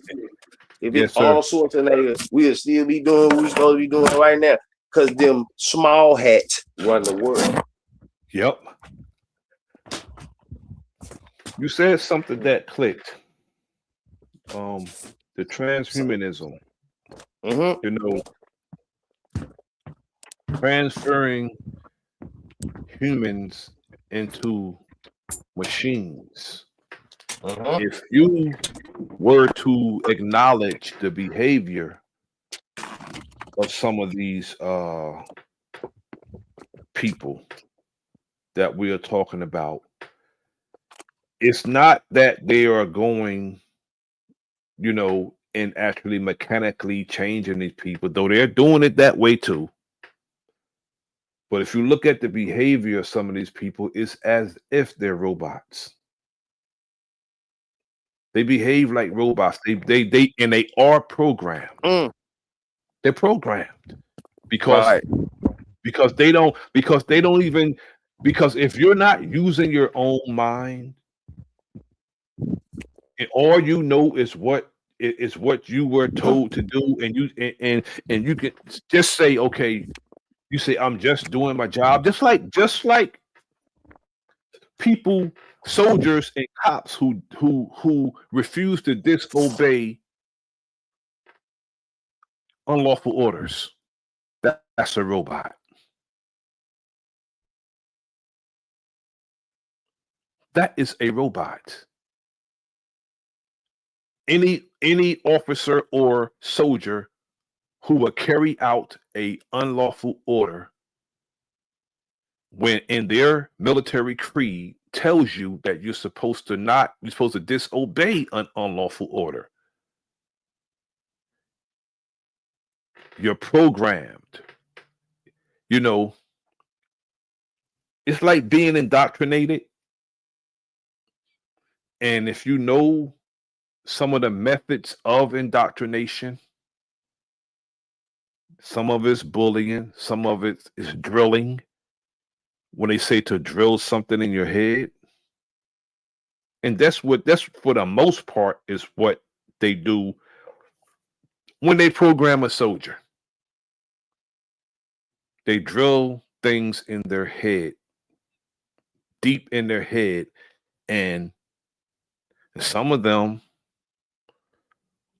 are under MK Ultra. A lot of them are. And when they're activated, it's easy for them to go 9,000 miles away and kill with impunity, not caring what they hit. Now, if you look at the rules of engagement, they don't care nothing about no rules of engagement. Geneva Convention, they might as well scrap that because nobody's obeying it. Might as well scrap it. The United Nations and the international laws are done because nobody respects it and adhere to that. Nobody. They might as well take that and ball it up, put it in the garbage somewhere.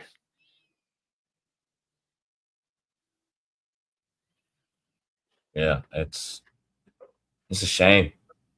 Israel gets away with murder. So, I mean, this is what we're dealing with. Just like you said, unlawful orders.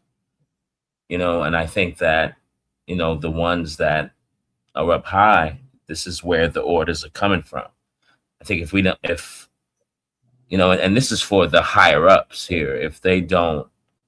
If you don't clean up that part, don't expect us to follow unlawful orders. I'm not going with things that aren't right at all. Exactly. And then you could be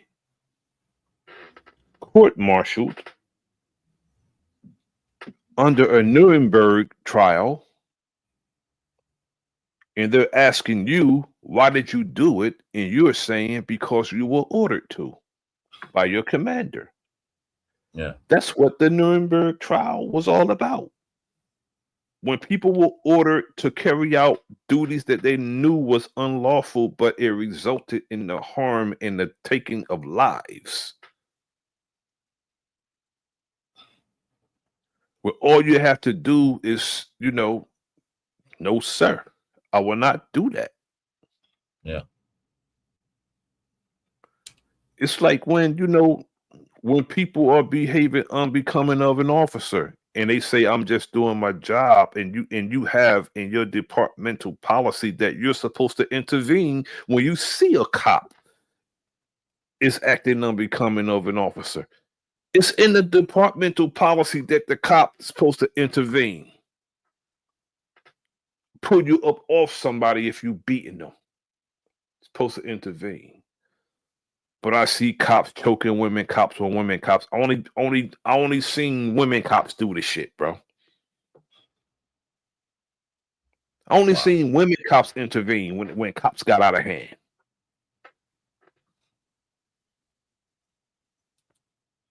Yeah. If it's a men cops, I would love to see it, but I only seen women cops intervene.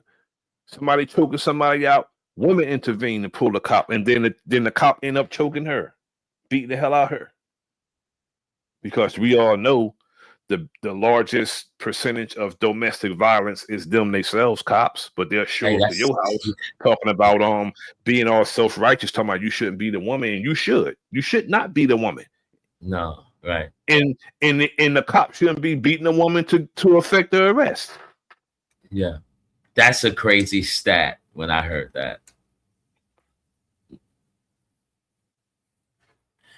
They had the largest percentage of domestic violence, police officers. They beat their wives and their children. The cops. But they show up to people's houses being all self-righteous. You shouldn't be the woman. But if a woman is, if you shouldn't be the woman, which is a true statement, they shouldn't do it to effect an arrest. Shouldn't. And a judge would tell you under no circumstance. It should include the cops too. It should include every man. Not just civilians, so-called civilians. Peace to Big Dog Philly OG. Salute, comrade.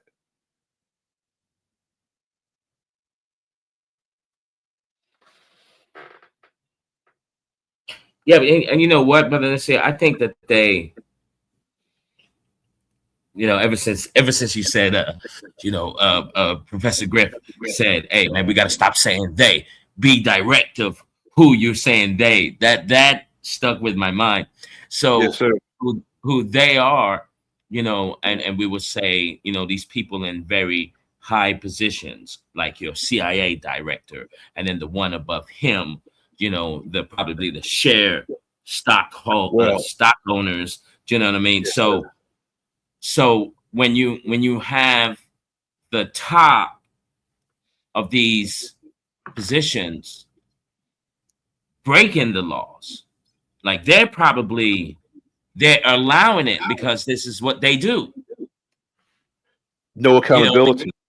Right. And from, I think I said this before, and from some of I found another CIA whistleblower, right? And this guy, he doesn't even look like a CIA agent, but a stone cold dude. And here's the second whistleblower that I ran into, and he's talking a lot. And he's even saying there's some narcissists. And what did he say? Narcissists mixed in with psychopathic people. And he said that the only reason he said the difference between a CIA psychopath, right? He said the only difference from a psychopath from a CIA and a civilian psychopath, he said that the psychopath in the CIA, at least he has a conscience. Like he knows he's doing wrong, where a regular psychopath doesn't know. It's not even, there's no conscience whatsoever. You got sociopath, psychopath, and narcissist in one person, bro. And that man running the country. He runs the goddamn country, bro. He's all three of those: sociopath, psychopath, and a narcissist. Asshole too. You want to add that too? Oh yeah. Hey, look. You know who he is. I think that's when he got his the Apprentice show, which I found that was entertaining. I ain't gonna lie. I haven't watched one episode of that. I couldn't wait till he said, "You're fired." I didn't like Trump all the way back in the 80s. Didn't like him. He bought ass. He wanted to hang those young brothers who were framed for the Central Park jogger beating. Brothers did up to 13 years. Teenage brothers. These are high school kids, man. Wow. They framed those brothers Mike Sheenan, who became a Fox News reporter. He was a detective at the time. I forgot the prosecutor's name.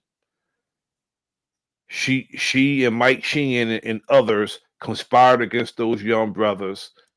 Well, one single solitary person did that to, but 5 young brothers went to prison for that. Prison. They were teenagers. And someone who wasn't even at the park did the most time, bro. He did the most time. He wasn't even there. That's what they did to him. That's wild. So we're supposed to respect this system. We're supposed to participate in this system. Bro, there's gonna come a time, bro. I'm gonna leave it there. It's gonna come a time.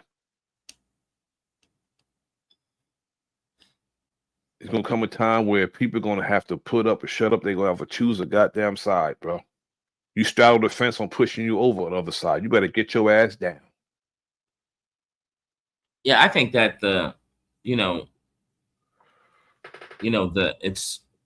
it's real life boycotting. I think that could be one of the solutions to the problem here.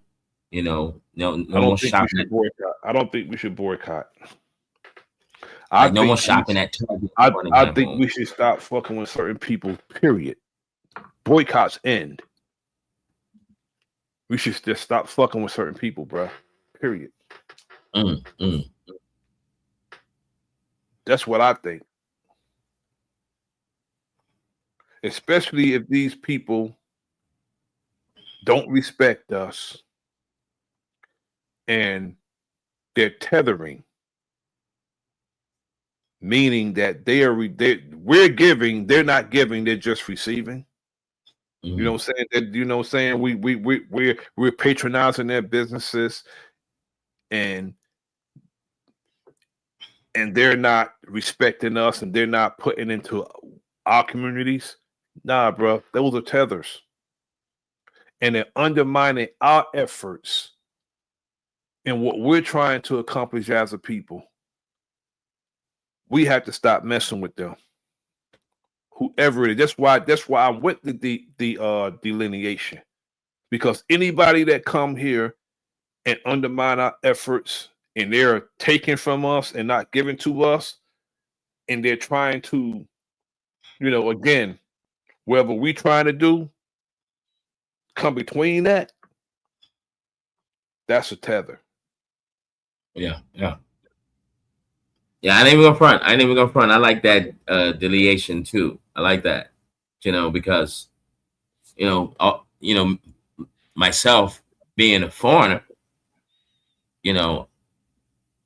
I see what other foreigners are doing, and just seeing that Nick Shirley thing go on in my state, in my city, in my town right now, that Van Nuys Boulevard with the 30 offices in that one plaza. I mean, total, what was the number? Like, just in one office, they were billing $3.4 million. Like, and totally taking this money, taking the taxpayers' money. I got you right here, T. Wriggles. I got you right here, brother. Yeah, I told you I got you. I got you right here. This was what we refer to as ground zero. That building 89 is ground zero because hospice is being called ground zero for fraud. 89, brother. Blatant. Hospice patient advocate Sheila Clark. Because I mean, you can give your narrative. I'll just let you know that I got you. Do your spill, brother. I got you though. About the hospice. You said it's Van Nuys? I check. There you go. You said it's Van Nuys, right? You said there was Van Nuys, right? Yeah, Van Nuys Boulevard. Yeah, that's my neck of the woods right there. Yes, sir.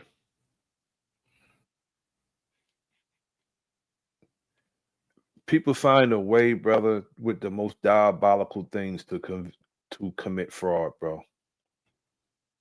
You know, last time we spoke about fraud, who we was talking about. People, collecting welfare and having $500,000 homes collecting welfare Yeah, in yeah, yeah, yeah, Lakewood, yeah, New yeah, Jersey. yeah, In yeah, Lakewood, New yeah, Jersey. yeah. Communities, whole entire communities, and they're saying someone is anti-Semitic because they're investigating them and trying to hold them accountable. That is anti-Semitic to these people, bro. Talking about self-righteousness, bro. Because you're not allowed to cheat the taxpayers.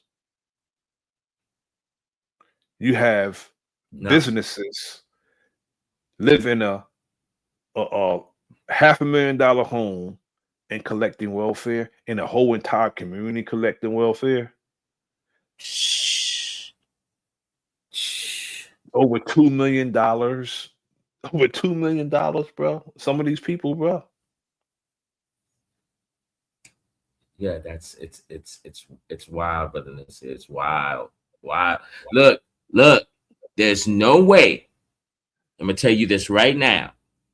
There's no way that this plaza with the 80 offices, if they were all brothers, it would have been a shut down within the year.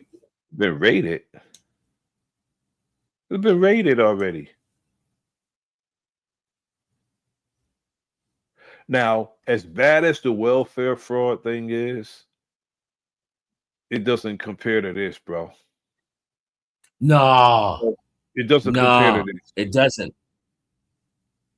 because you're talking about a situation where people are knowing they're about to, die. You know what I'm saying? And for you to say this, you have a facility where people can do that, and it's not that. That's crazy, bro. That is crazy. It's Let me it's play this it's, it's video, brother. wild. Let me play this video. Yeah. On this one building in LA for years. This building, our investigation found, is home to 89 registered hospice companies. It's called the Merabi Professional Medical Plaza, and it's the most extreme case of hospice clustering that we found. And this particular building, I noticed, I'm like, dang, how can there be that many licenses? Merabi, is that Hindu? That sounds Hindu to me, brother. Merabi. It sounds like Far East Indian. I might look that up. And certified hospices in this tiny little building. We went to the Van Nuys address to find out what's going on. We're going to try to go in and see what we can find. Here's the directory. Hospice, home health agency, hospice. Can you come back? Just looking at this directory, you can see dozens of hospice agencies coming up. The state and federal records for hospice agencies tell you a lot. State auditors have identified warning signs when they're looking for fraud, like multiple hospice offices packed into one building, or caretakers whose patients who are supposedly at death's door are discharged alive. According to our analysis, 72 of the 89 registered hospices in Merabi Plaza have at least 3 of those potential warning signs. This isn't possible. It made no sense because I know what a licensed and certified hospice looks like. We weren't the first ones to come to this building. Federal inspection records show that regulators visited multiple suites in Merabi Plaza between 2021 and 2025, and they found nearly 400 violations. At one, a nurse wrote that a patient's family was satisfied with the care, but inspectors found no one from the hospice ever even visited that patient. At another, the patient's chart listed medications for malaria and diabetes, but the patient told inspectors he wasn't taking either one. And at that same company, a hospice social worker wrote about a family's grief when their loved one had passed, but there is no evidence the patient was actually dead. These hospices have been billing Medicare for reimbursement with your tax dollars for years. Why are we still seeing such, rampant signs of this? Why hasn't more been done? We're committed to tackling the issue until we root it out and extinguish all fraud. So who's working to fix this? Well, the state attorney general is the one responsible for investigating the industry here in California. California is always going to have the biggest numbers. We're the biggest state. We're the fourth largest economy in the world. We have the most people of any state. And but this issue is unacceptable, and we need to keep tackling it and do more. We're also following the money here. Medicare is federally administered. It's your federal tax dollars going to these hospices. So we sat down with Dr. Mehmet Oz, who heads the Centers for Medicare and Medicaid Services. Is this accelerating the enforcement, the shutting down of these hospices? We have dramatically accelerated our ability to take out the bad guys by stopping their payments. And that's the big mindset shift. I want to make it clear, we're not going to pay you money just because you sent me a piece of paper with a bill on it. We're going to check to make sure that's legitimate and that document is evidence that you actually performed something that's helpful to the American people, or you're not getting money from us. When we went back to Marabi Plaza, we found the building's owner, Kambiz Marabi. I have vacancies. Tenant would come in as long as they're legit. They have valid things that we need. I rent.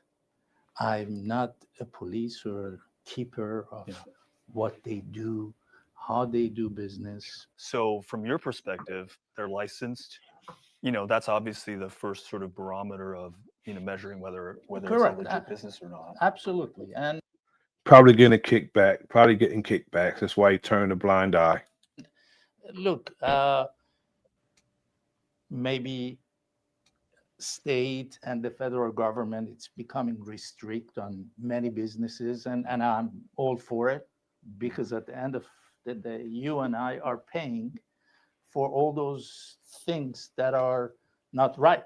Marabi wouldn't let us walk the halls on our own to talk with hospice employees, but told us this about any possible fraud. If you learn of hospices in your building that are accused of fraud, I would immediately you would get rid of them. terminate. Okay. Yes. But that hasn't happened yet. No, no one has ever come to me, tell me that, okay, this or that is doing fraud.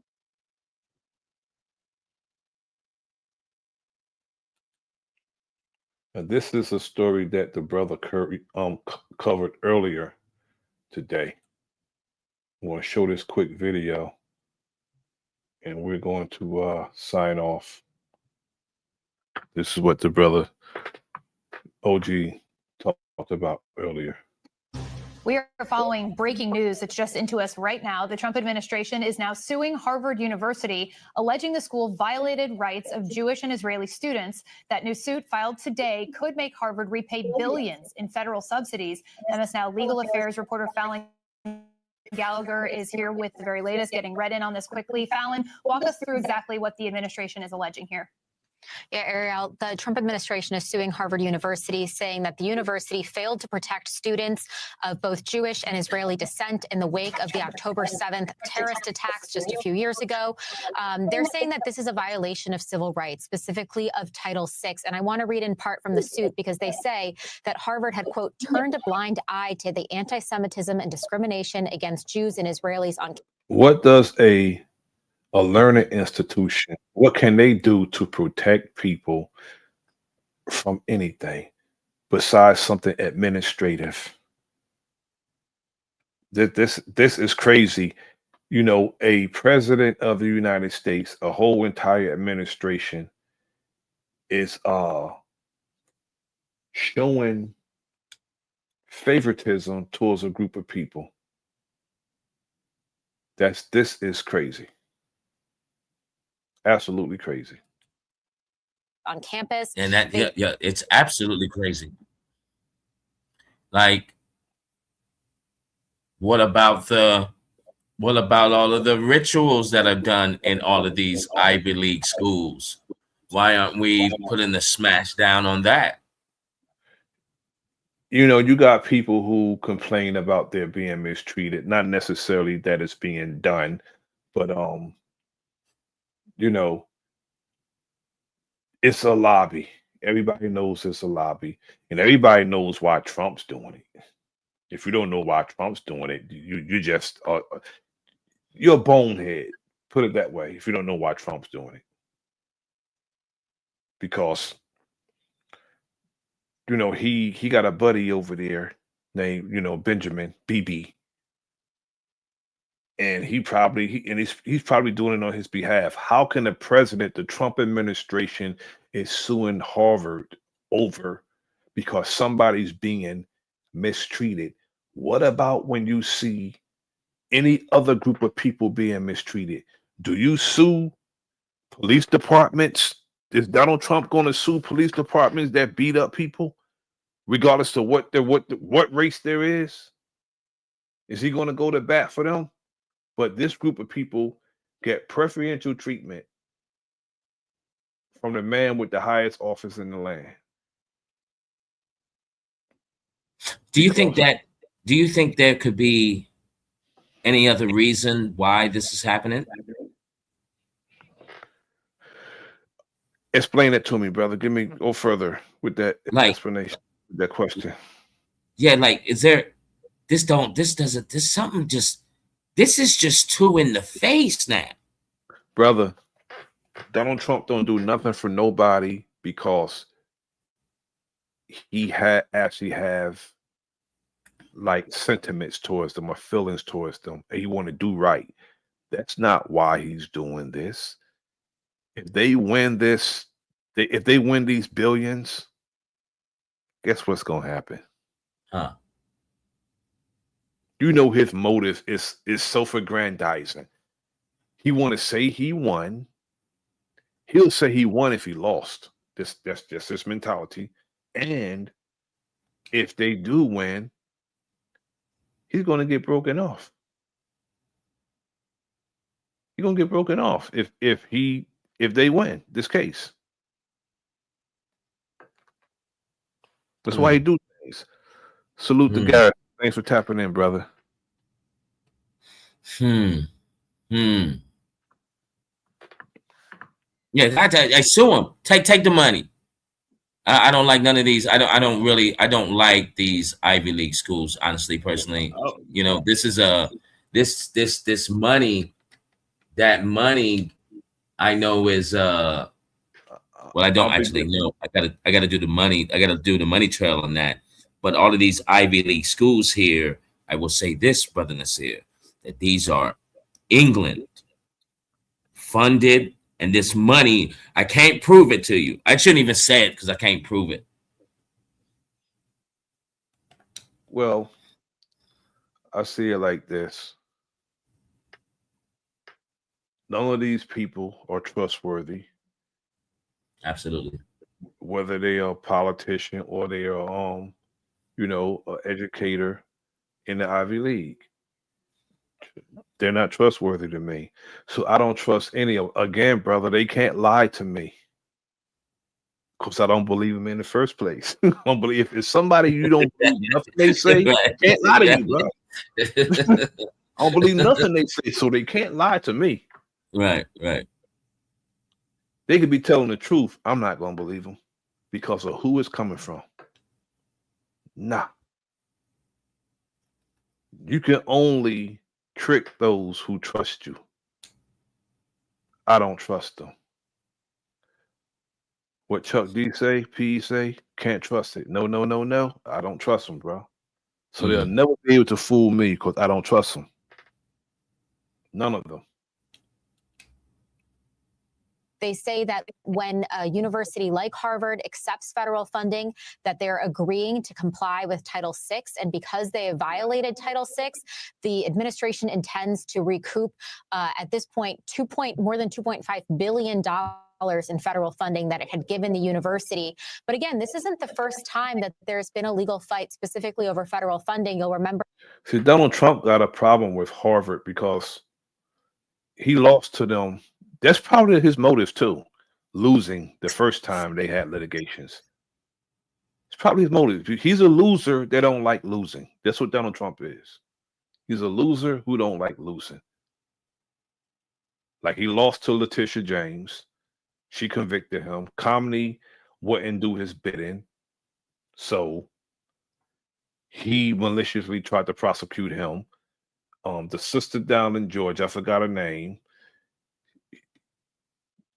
I think I don't even think his case is still pending, but the judge postponed his sentence and all that shit for 4 years, which is crazy. I never heard of no shit like that. You go to get sentenced and the judge postponed your sentence for 4 years. That shit's crazy, bro.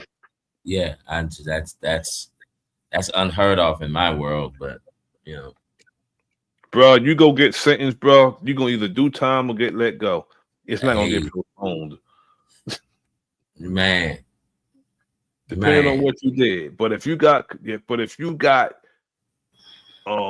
convicted of 34 felonies that was potentially threatening the security of the company, you're supposed to go to jail. Supposed to go to prison for that. But his sentence was postponed while he run the country. That's just nutty, man. That is nutty, yo. Yeah. But he gets to be president after that. But you and I, if we was convicted of felonies, especially 34, do you think you'd be able to get a job at the post office or anywhere else? That's people have to be trusted. Brother, I went to jail for suspended license.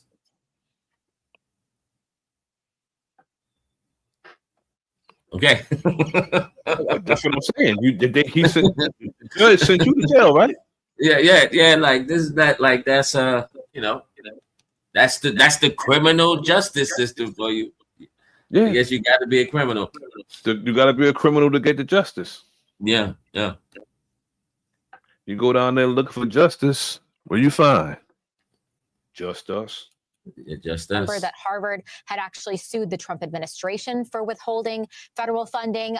They had been in negotiations for a period of time before this most recent lawsuit was filed. But this also isn't the first time that the Trump administration has sued Harvard University. Just last month, the Trump administration sued Harvard, alleging that the school was withholding race-based admissions information and implying that the university may have not been complying with a Supreme Court decision that had banned affirmative action. So this is just the latest in a series of legal battles between Harvard and.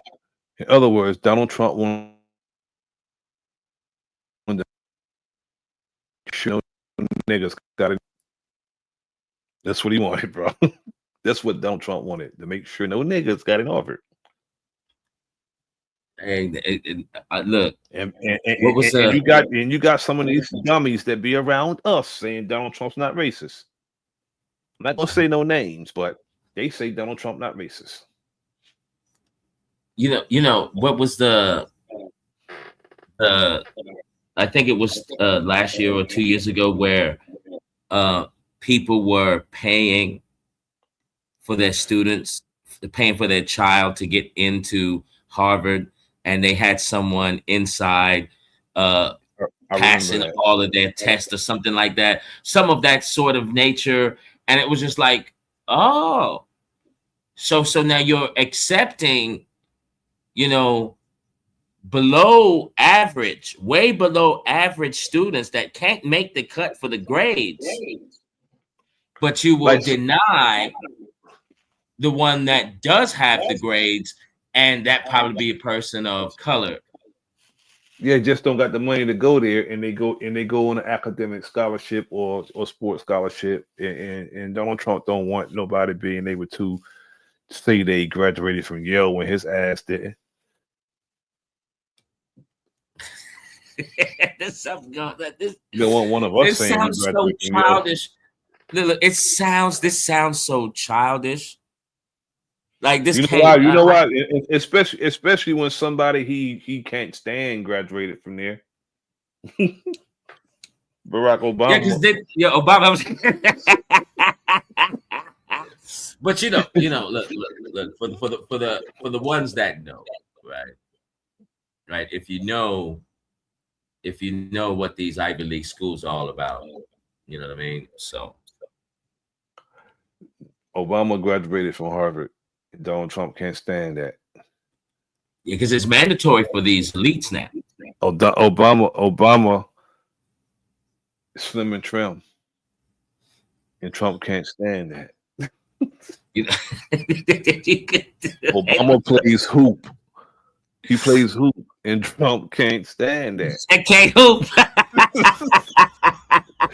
Trump is a damn hoop. He is a hoop. Oh, that's funny. That's a good joke. That's a good joke. That's a good joke. That's a good. You can't stand it.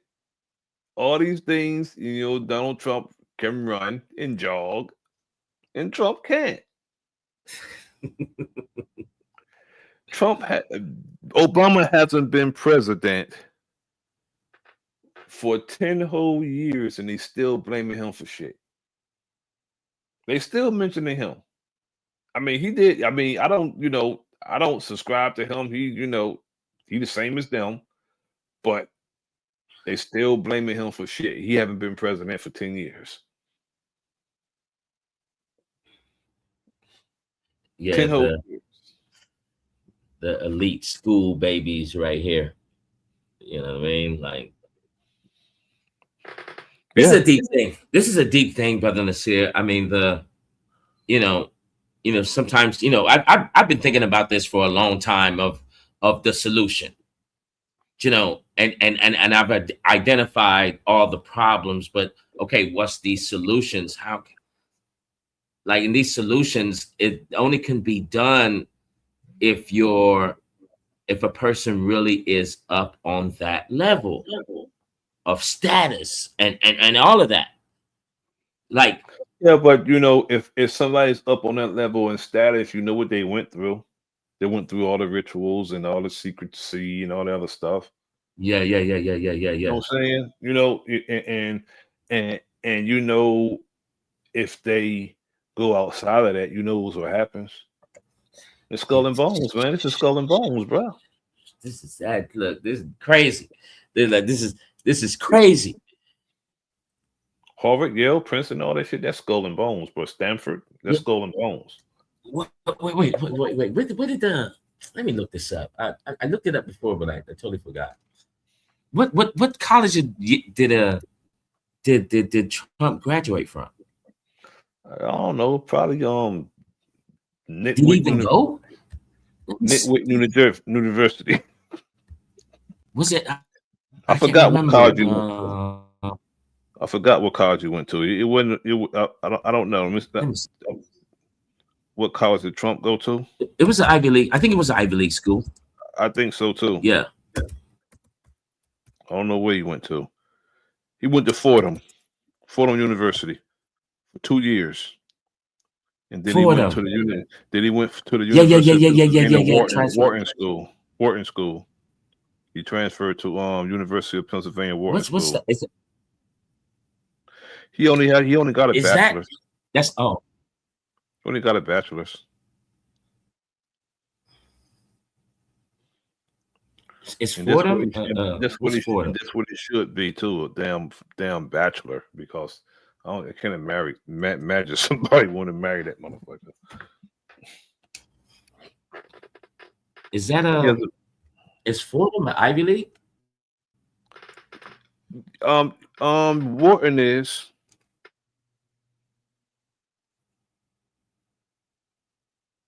It's because that's the one he uses to that's the one he used to Wharton is an Ivy League college. That's the one he uses to he highlights to emphasize his business background.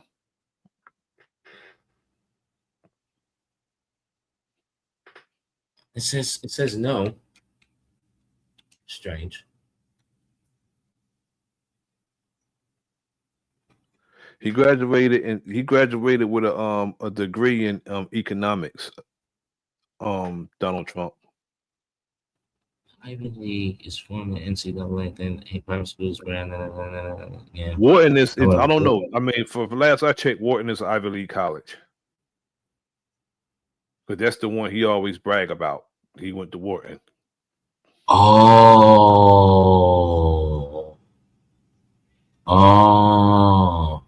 Fordham is a Jesuit university. Yep. Oh, like Boston College is a Jesuit university. Oh, okay. Okay. I know exactly what's happening here. I mean, we got to get into that grifter in chief. I'm gonna play that one day in its entirety. Man, the money that this dude stole from people, man, and the work he had people do and didn't pay them. I mean, bro, he owed this glass company over $1 million and wouldn't pay them. And they settled. He ended up paying them. They already gave him a discount, okay? It turned out to be over $1 million. And he ended up getting another discount. He ended up paying them 700 something grand for all the glass in one of his structures in Atlantic City. Donald Trump was having people build entire hotels and not paying them. Casinos and not paying them, not giving them a cent. They're taking him to court, judge ordering them, talking about seizing assets. Judge never did nothing about it. This dude robbed people. I'm telling you, when you see this grifter in chief, yeah, he robbed so many people. Donald Trump. That's all. I think the first thing Donald Trump said when he started talking was a goddamn lie, bro. I think the first thing he said was a lie.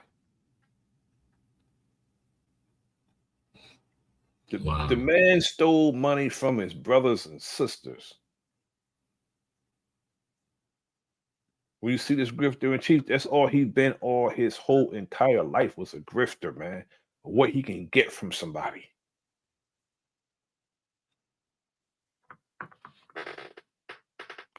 He's by definition a parasite, bro. By action, a damn parasite. But I don't like no politicians. None of them. They're all parasites to me. Bloodsuckers of the poor. All of them. Bloodsuckers of the poor. And the Trump administration. Ariel? Yeah, no love lost between Harvard and the administration on this topic. Fallon Gallagher, thank you so much for the update. I don't like any politicians, left or right, jackass or elephant. I don't like them. They're all and wicked deceivers. And as I'm looking at this, right, that this was very interesting here. Taught by the Jesuits. You know, this ties into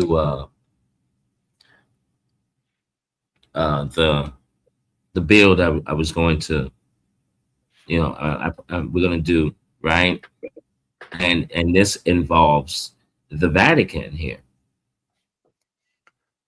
You know, and the Vatican, you know, and therefore it doesn't surprise me, bro. It don't surprise me. And those 4 sections in the Vatican, man, let me tell you something, brother. Hey, man, that's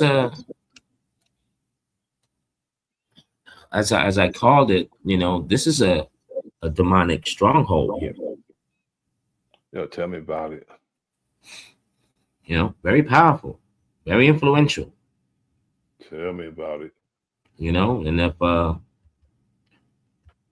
and if you're not spiritually inclined, I don't care who you are, you know, these people know some things, Brother Nasir.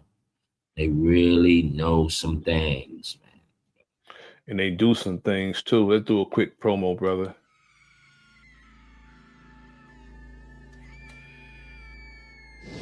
I don't know how I got here. I just know I'm never going back. Just when I thought things were already crazy, it gets worse. I'm back. Quan? Sapphire struggles to deal with her husband's alleged betrayal and coming to terms with Quan being alive after thinking he was deceased. Devante tries to keep a level head while dealing with family issues and unexpected disloyalty. Memories of Dre enters Devonta's life in a way that he would have never imagined.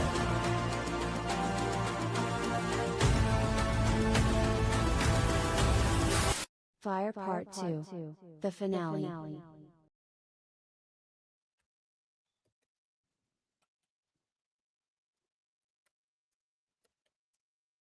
Get your copy of Fire. It's definitely a must-read. If you enjoy hood books, this one is it. Just like the title of the book, it's officially Fire. Get it on Amazon, paperback or Kindle.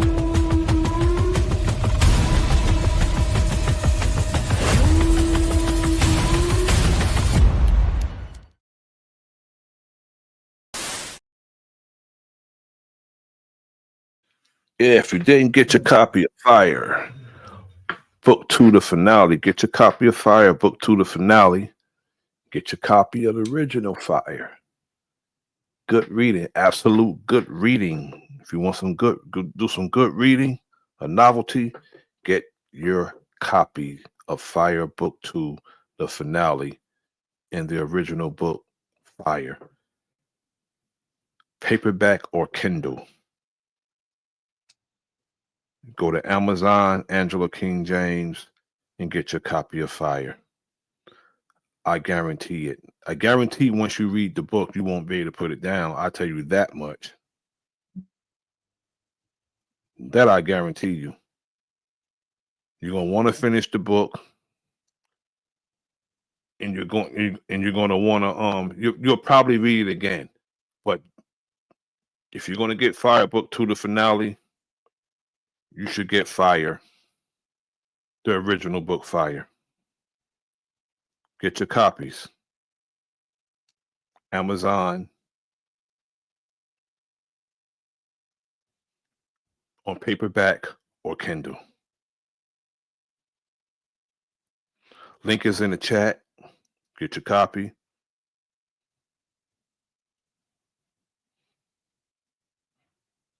Wow. This is insane. What you reading, brother? Harvard is The the link is- cheapest. Is the cheapest Ivy League school to get into. I think back then when he went to school, he only paid over $1,000 to get in there. This is, mind you, he graduated in 1968. So it was a lot cheaper in those schools back then.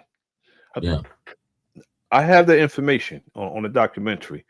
I think he only paid over like I don't think he paid $2,000 to get in that school. Wow. And he didn't go to jail. Donald Trump didn't go to jail for taking tens of thousands of dollars from students from Trump University. He was taking tuition money, didn't have no accreditation, meaning he not supposed to be running the school with no accreditation. And he took tens of thousands of dollars from students, and the students didn't get what they didn't get an education because he had Trump University teaching people how to, like a business school. Trump University, everything he had failed. Trump University, the airline, all that shit failed. Even his hotels and his casinos failed. Went bankrupt. All of them. Trump Plaza, Taj Mahal, all that shit. They tore all that shit down in Atlantic City. But those like the Taj Mahal, beautiful building. I've never been in there, but I've been, over there in Atlantic City and behold it. But beautiful building, but he didn't pay a dime to have the damn shit built. He used other people's money and never paid them. Never paid them. Insane. That's insane. He had 3 casinos within a 20-block radius. And I don't know how you're gonna have 3 and expect them to do good when they're competing against each other. Insane. Well, my brother, I thank you for coming through. we're gonna have to you know, get up tomorrow, like early in the afternoon when we do this thing tomorrow with the you know, the battle with myself, the R&B battle with myself and the brother, the comrade Maybach. Yeah, yeah. 2 o'clock, everybody. 2 o'clock, everybody. Be here. We're gonna do an R&B battle, myself and the brother Maybach. You can go song for song, 10 songs, 10 strong songs, and a bonus. That's what we're doing tomorrow. So check us out. It's gonna be a lot of fun. It's gonna be jams. Old school. We're not going past 89. Nothing past 1989. And we're gonna rock out. Me and the brother. We're gonna rock out. I want to thank everybody for coming through, supporting the brother on the bill. I want to thank my brother, my comrade, T Wriggles, for coming through, hanging out with me. My brother Key Norfolk for coming through, hanging out with me. I appreciate it greatly. And I'm gonna go get some sleep. Cause I was tired. I was worked today.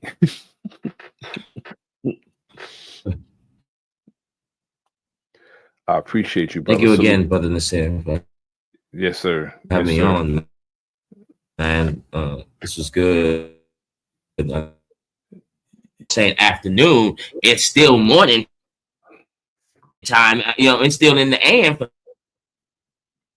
me. Yes, sir.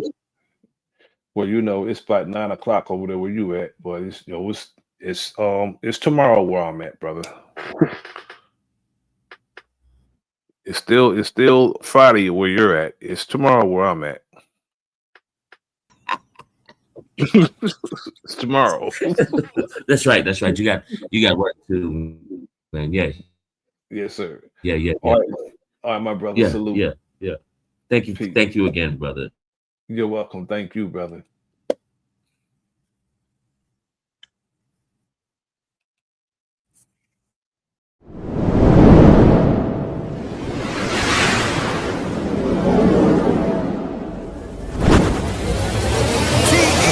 Production. Giving out instruction. Hey. I just keep it intact. This is a fact, right and exact. I won't step back. Admiration is the feeling that inspires your brain to make you gain self-knowledge, not go insane.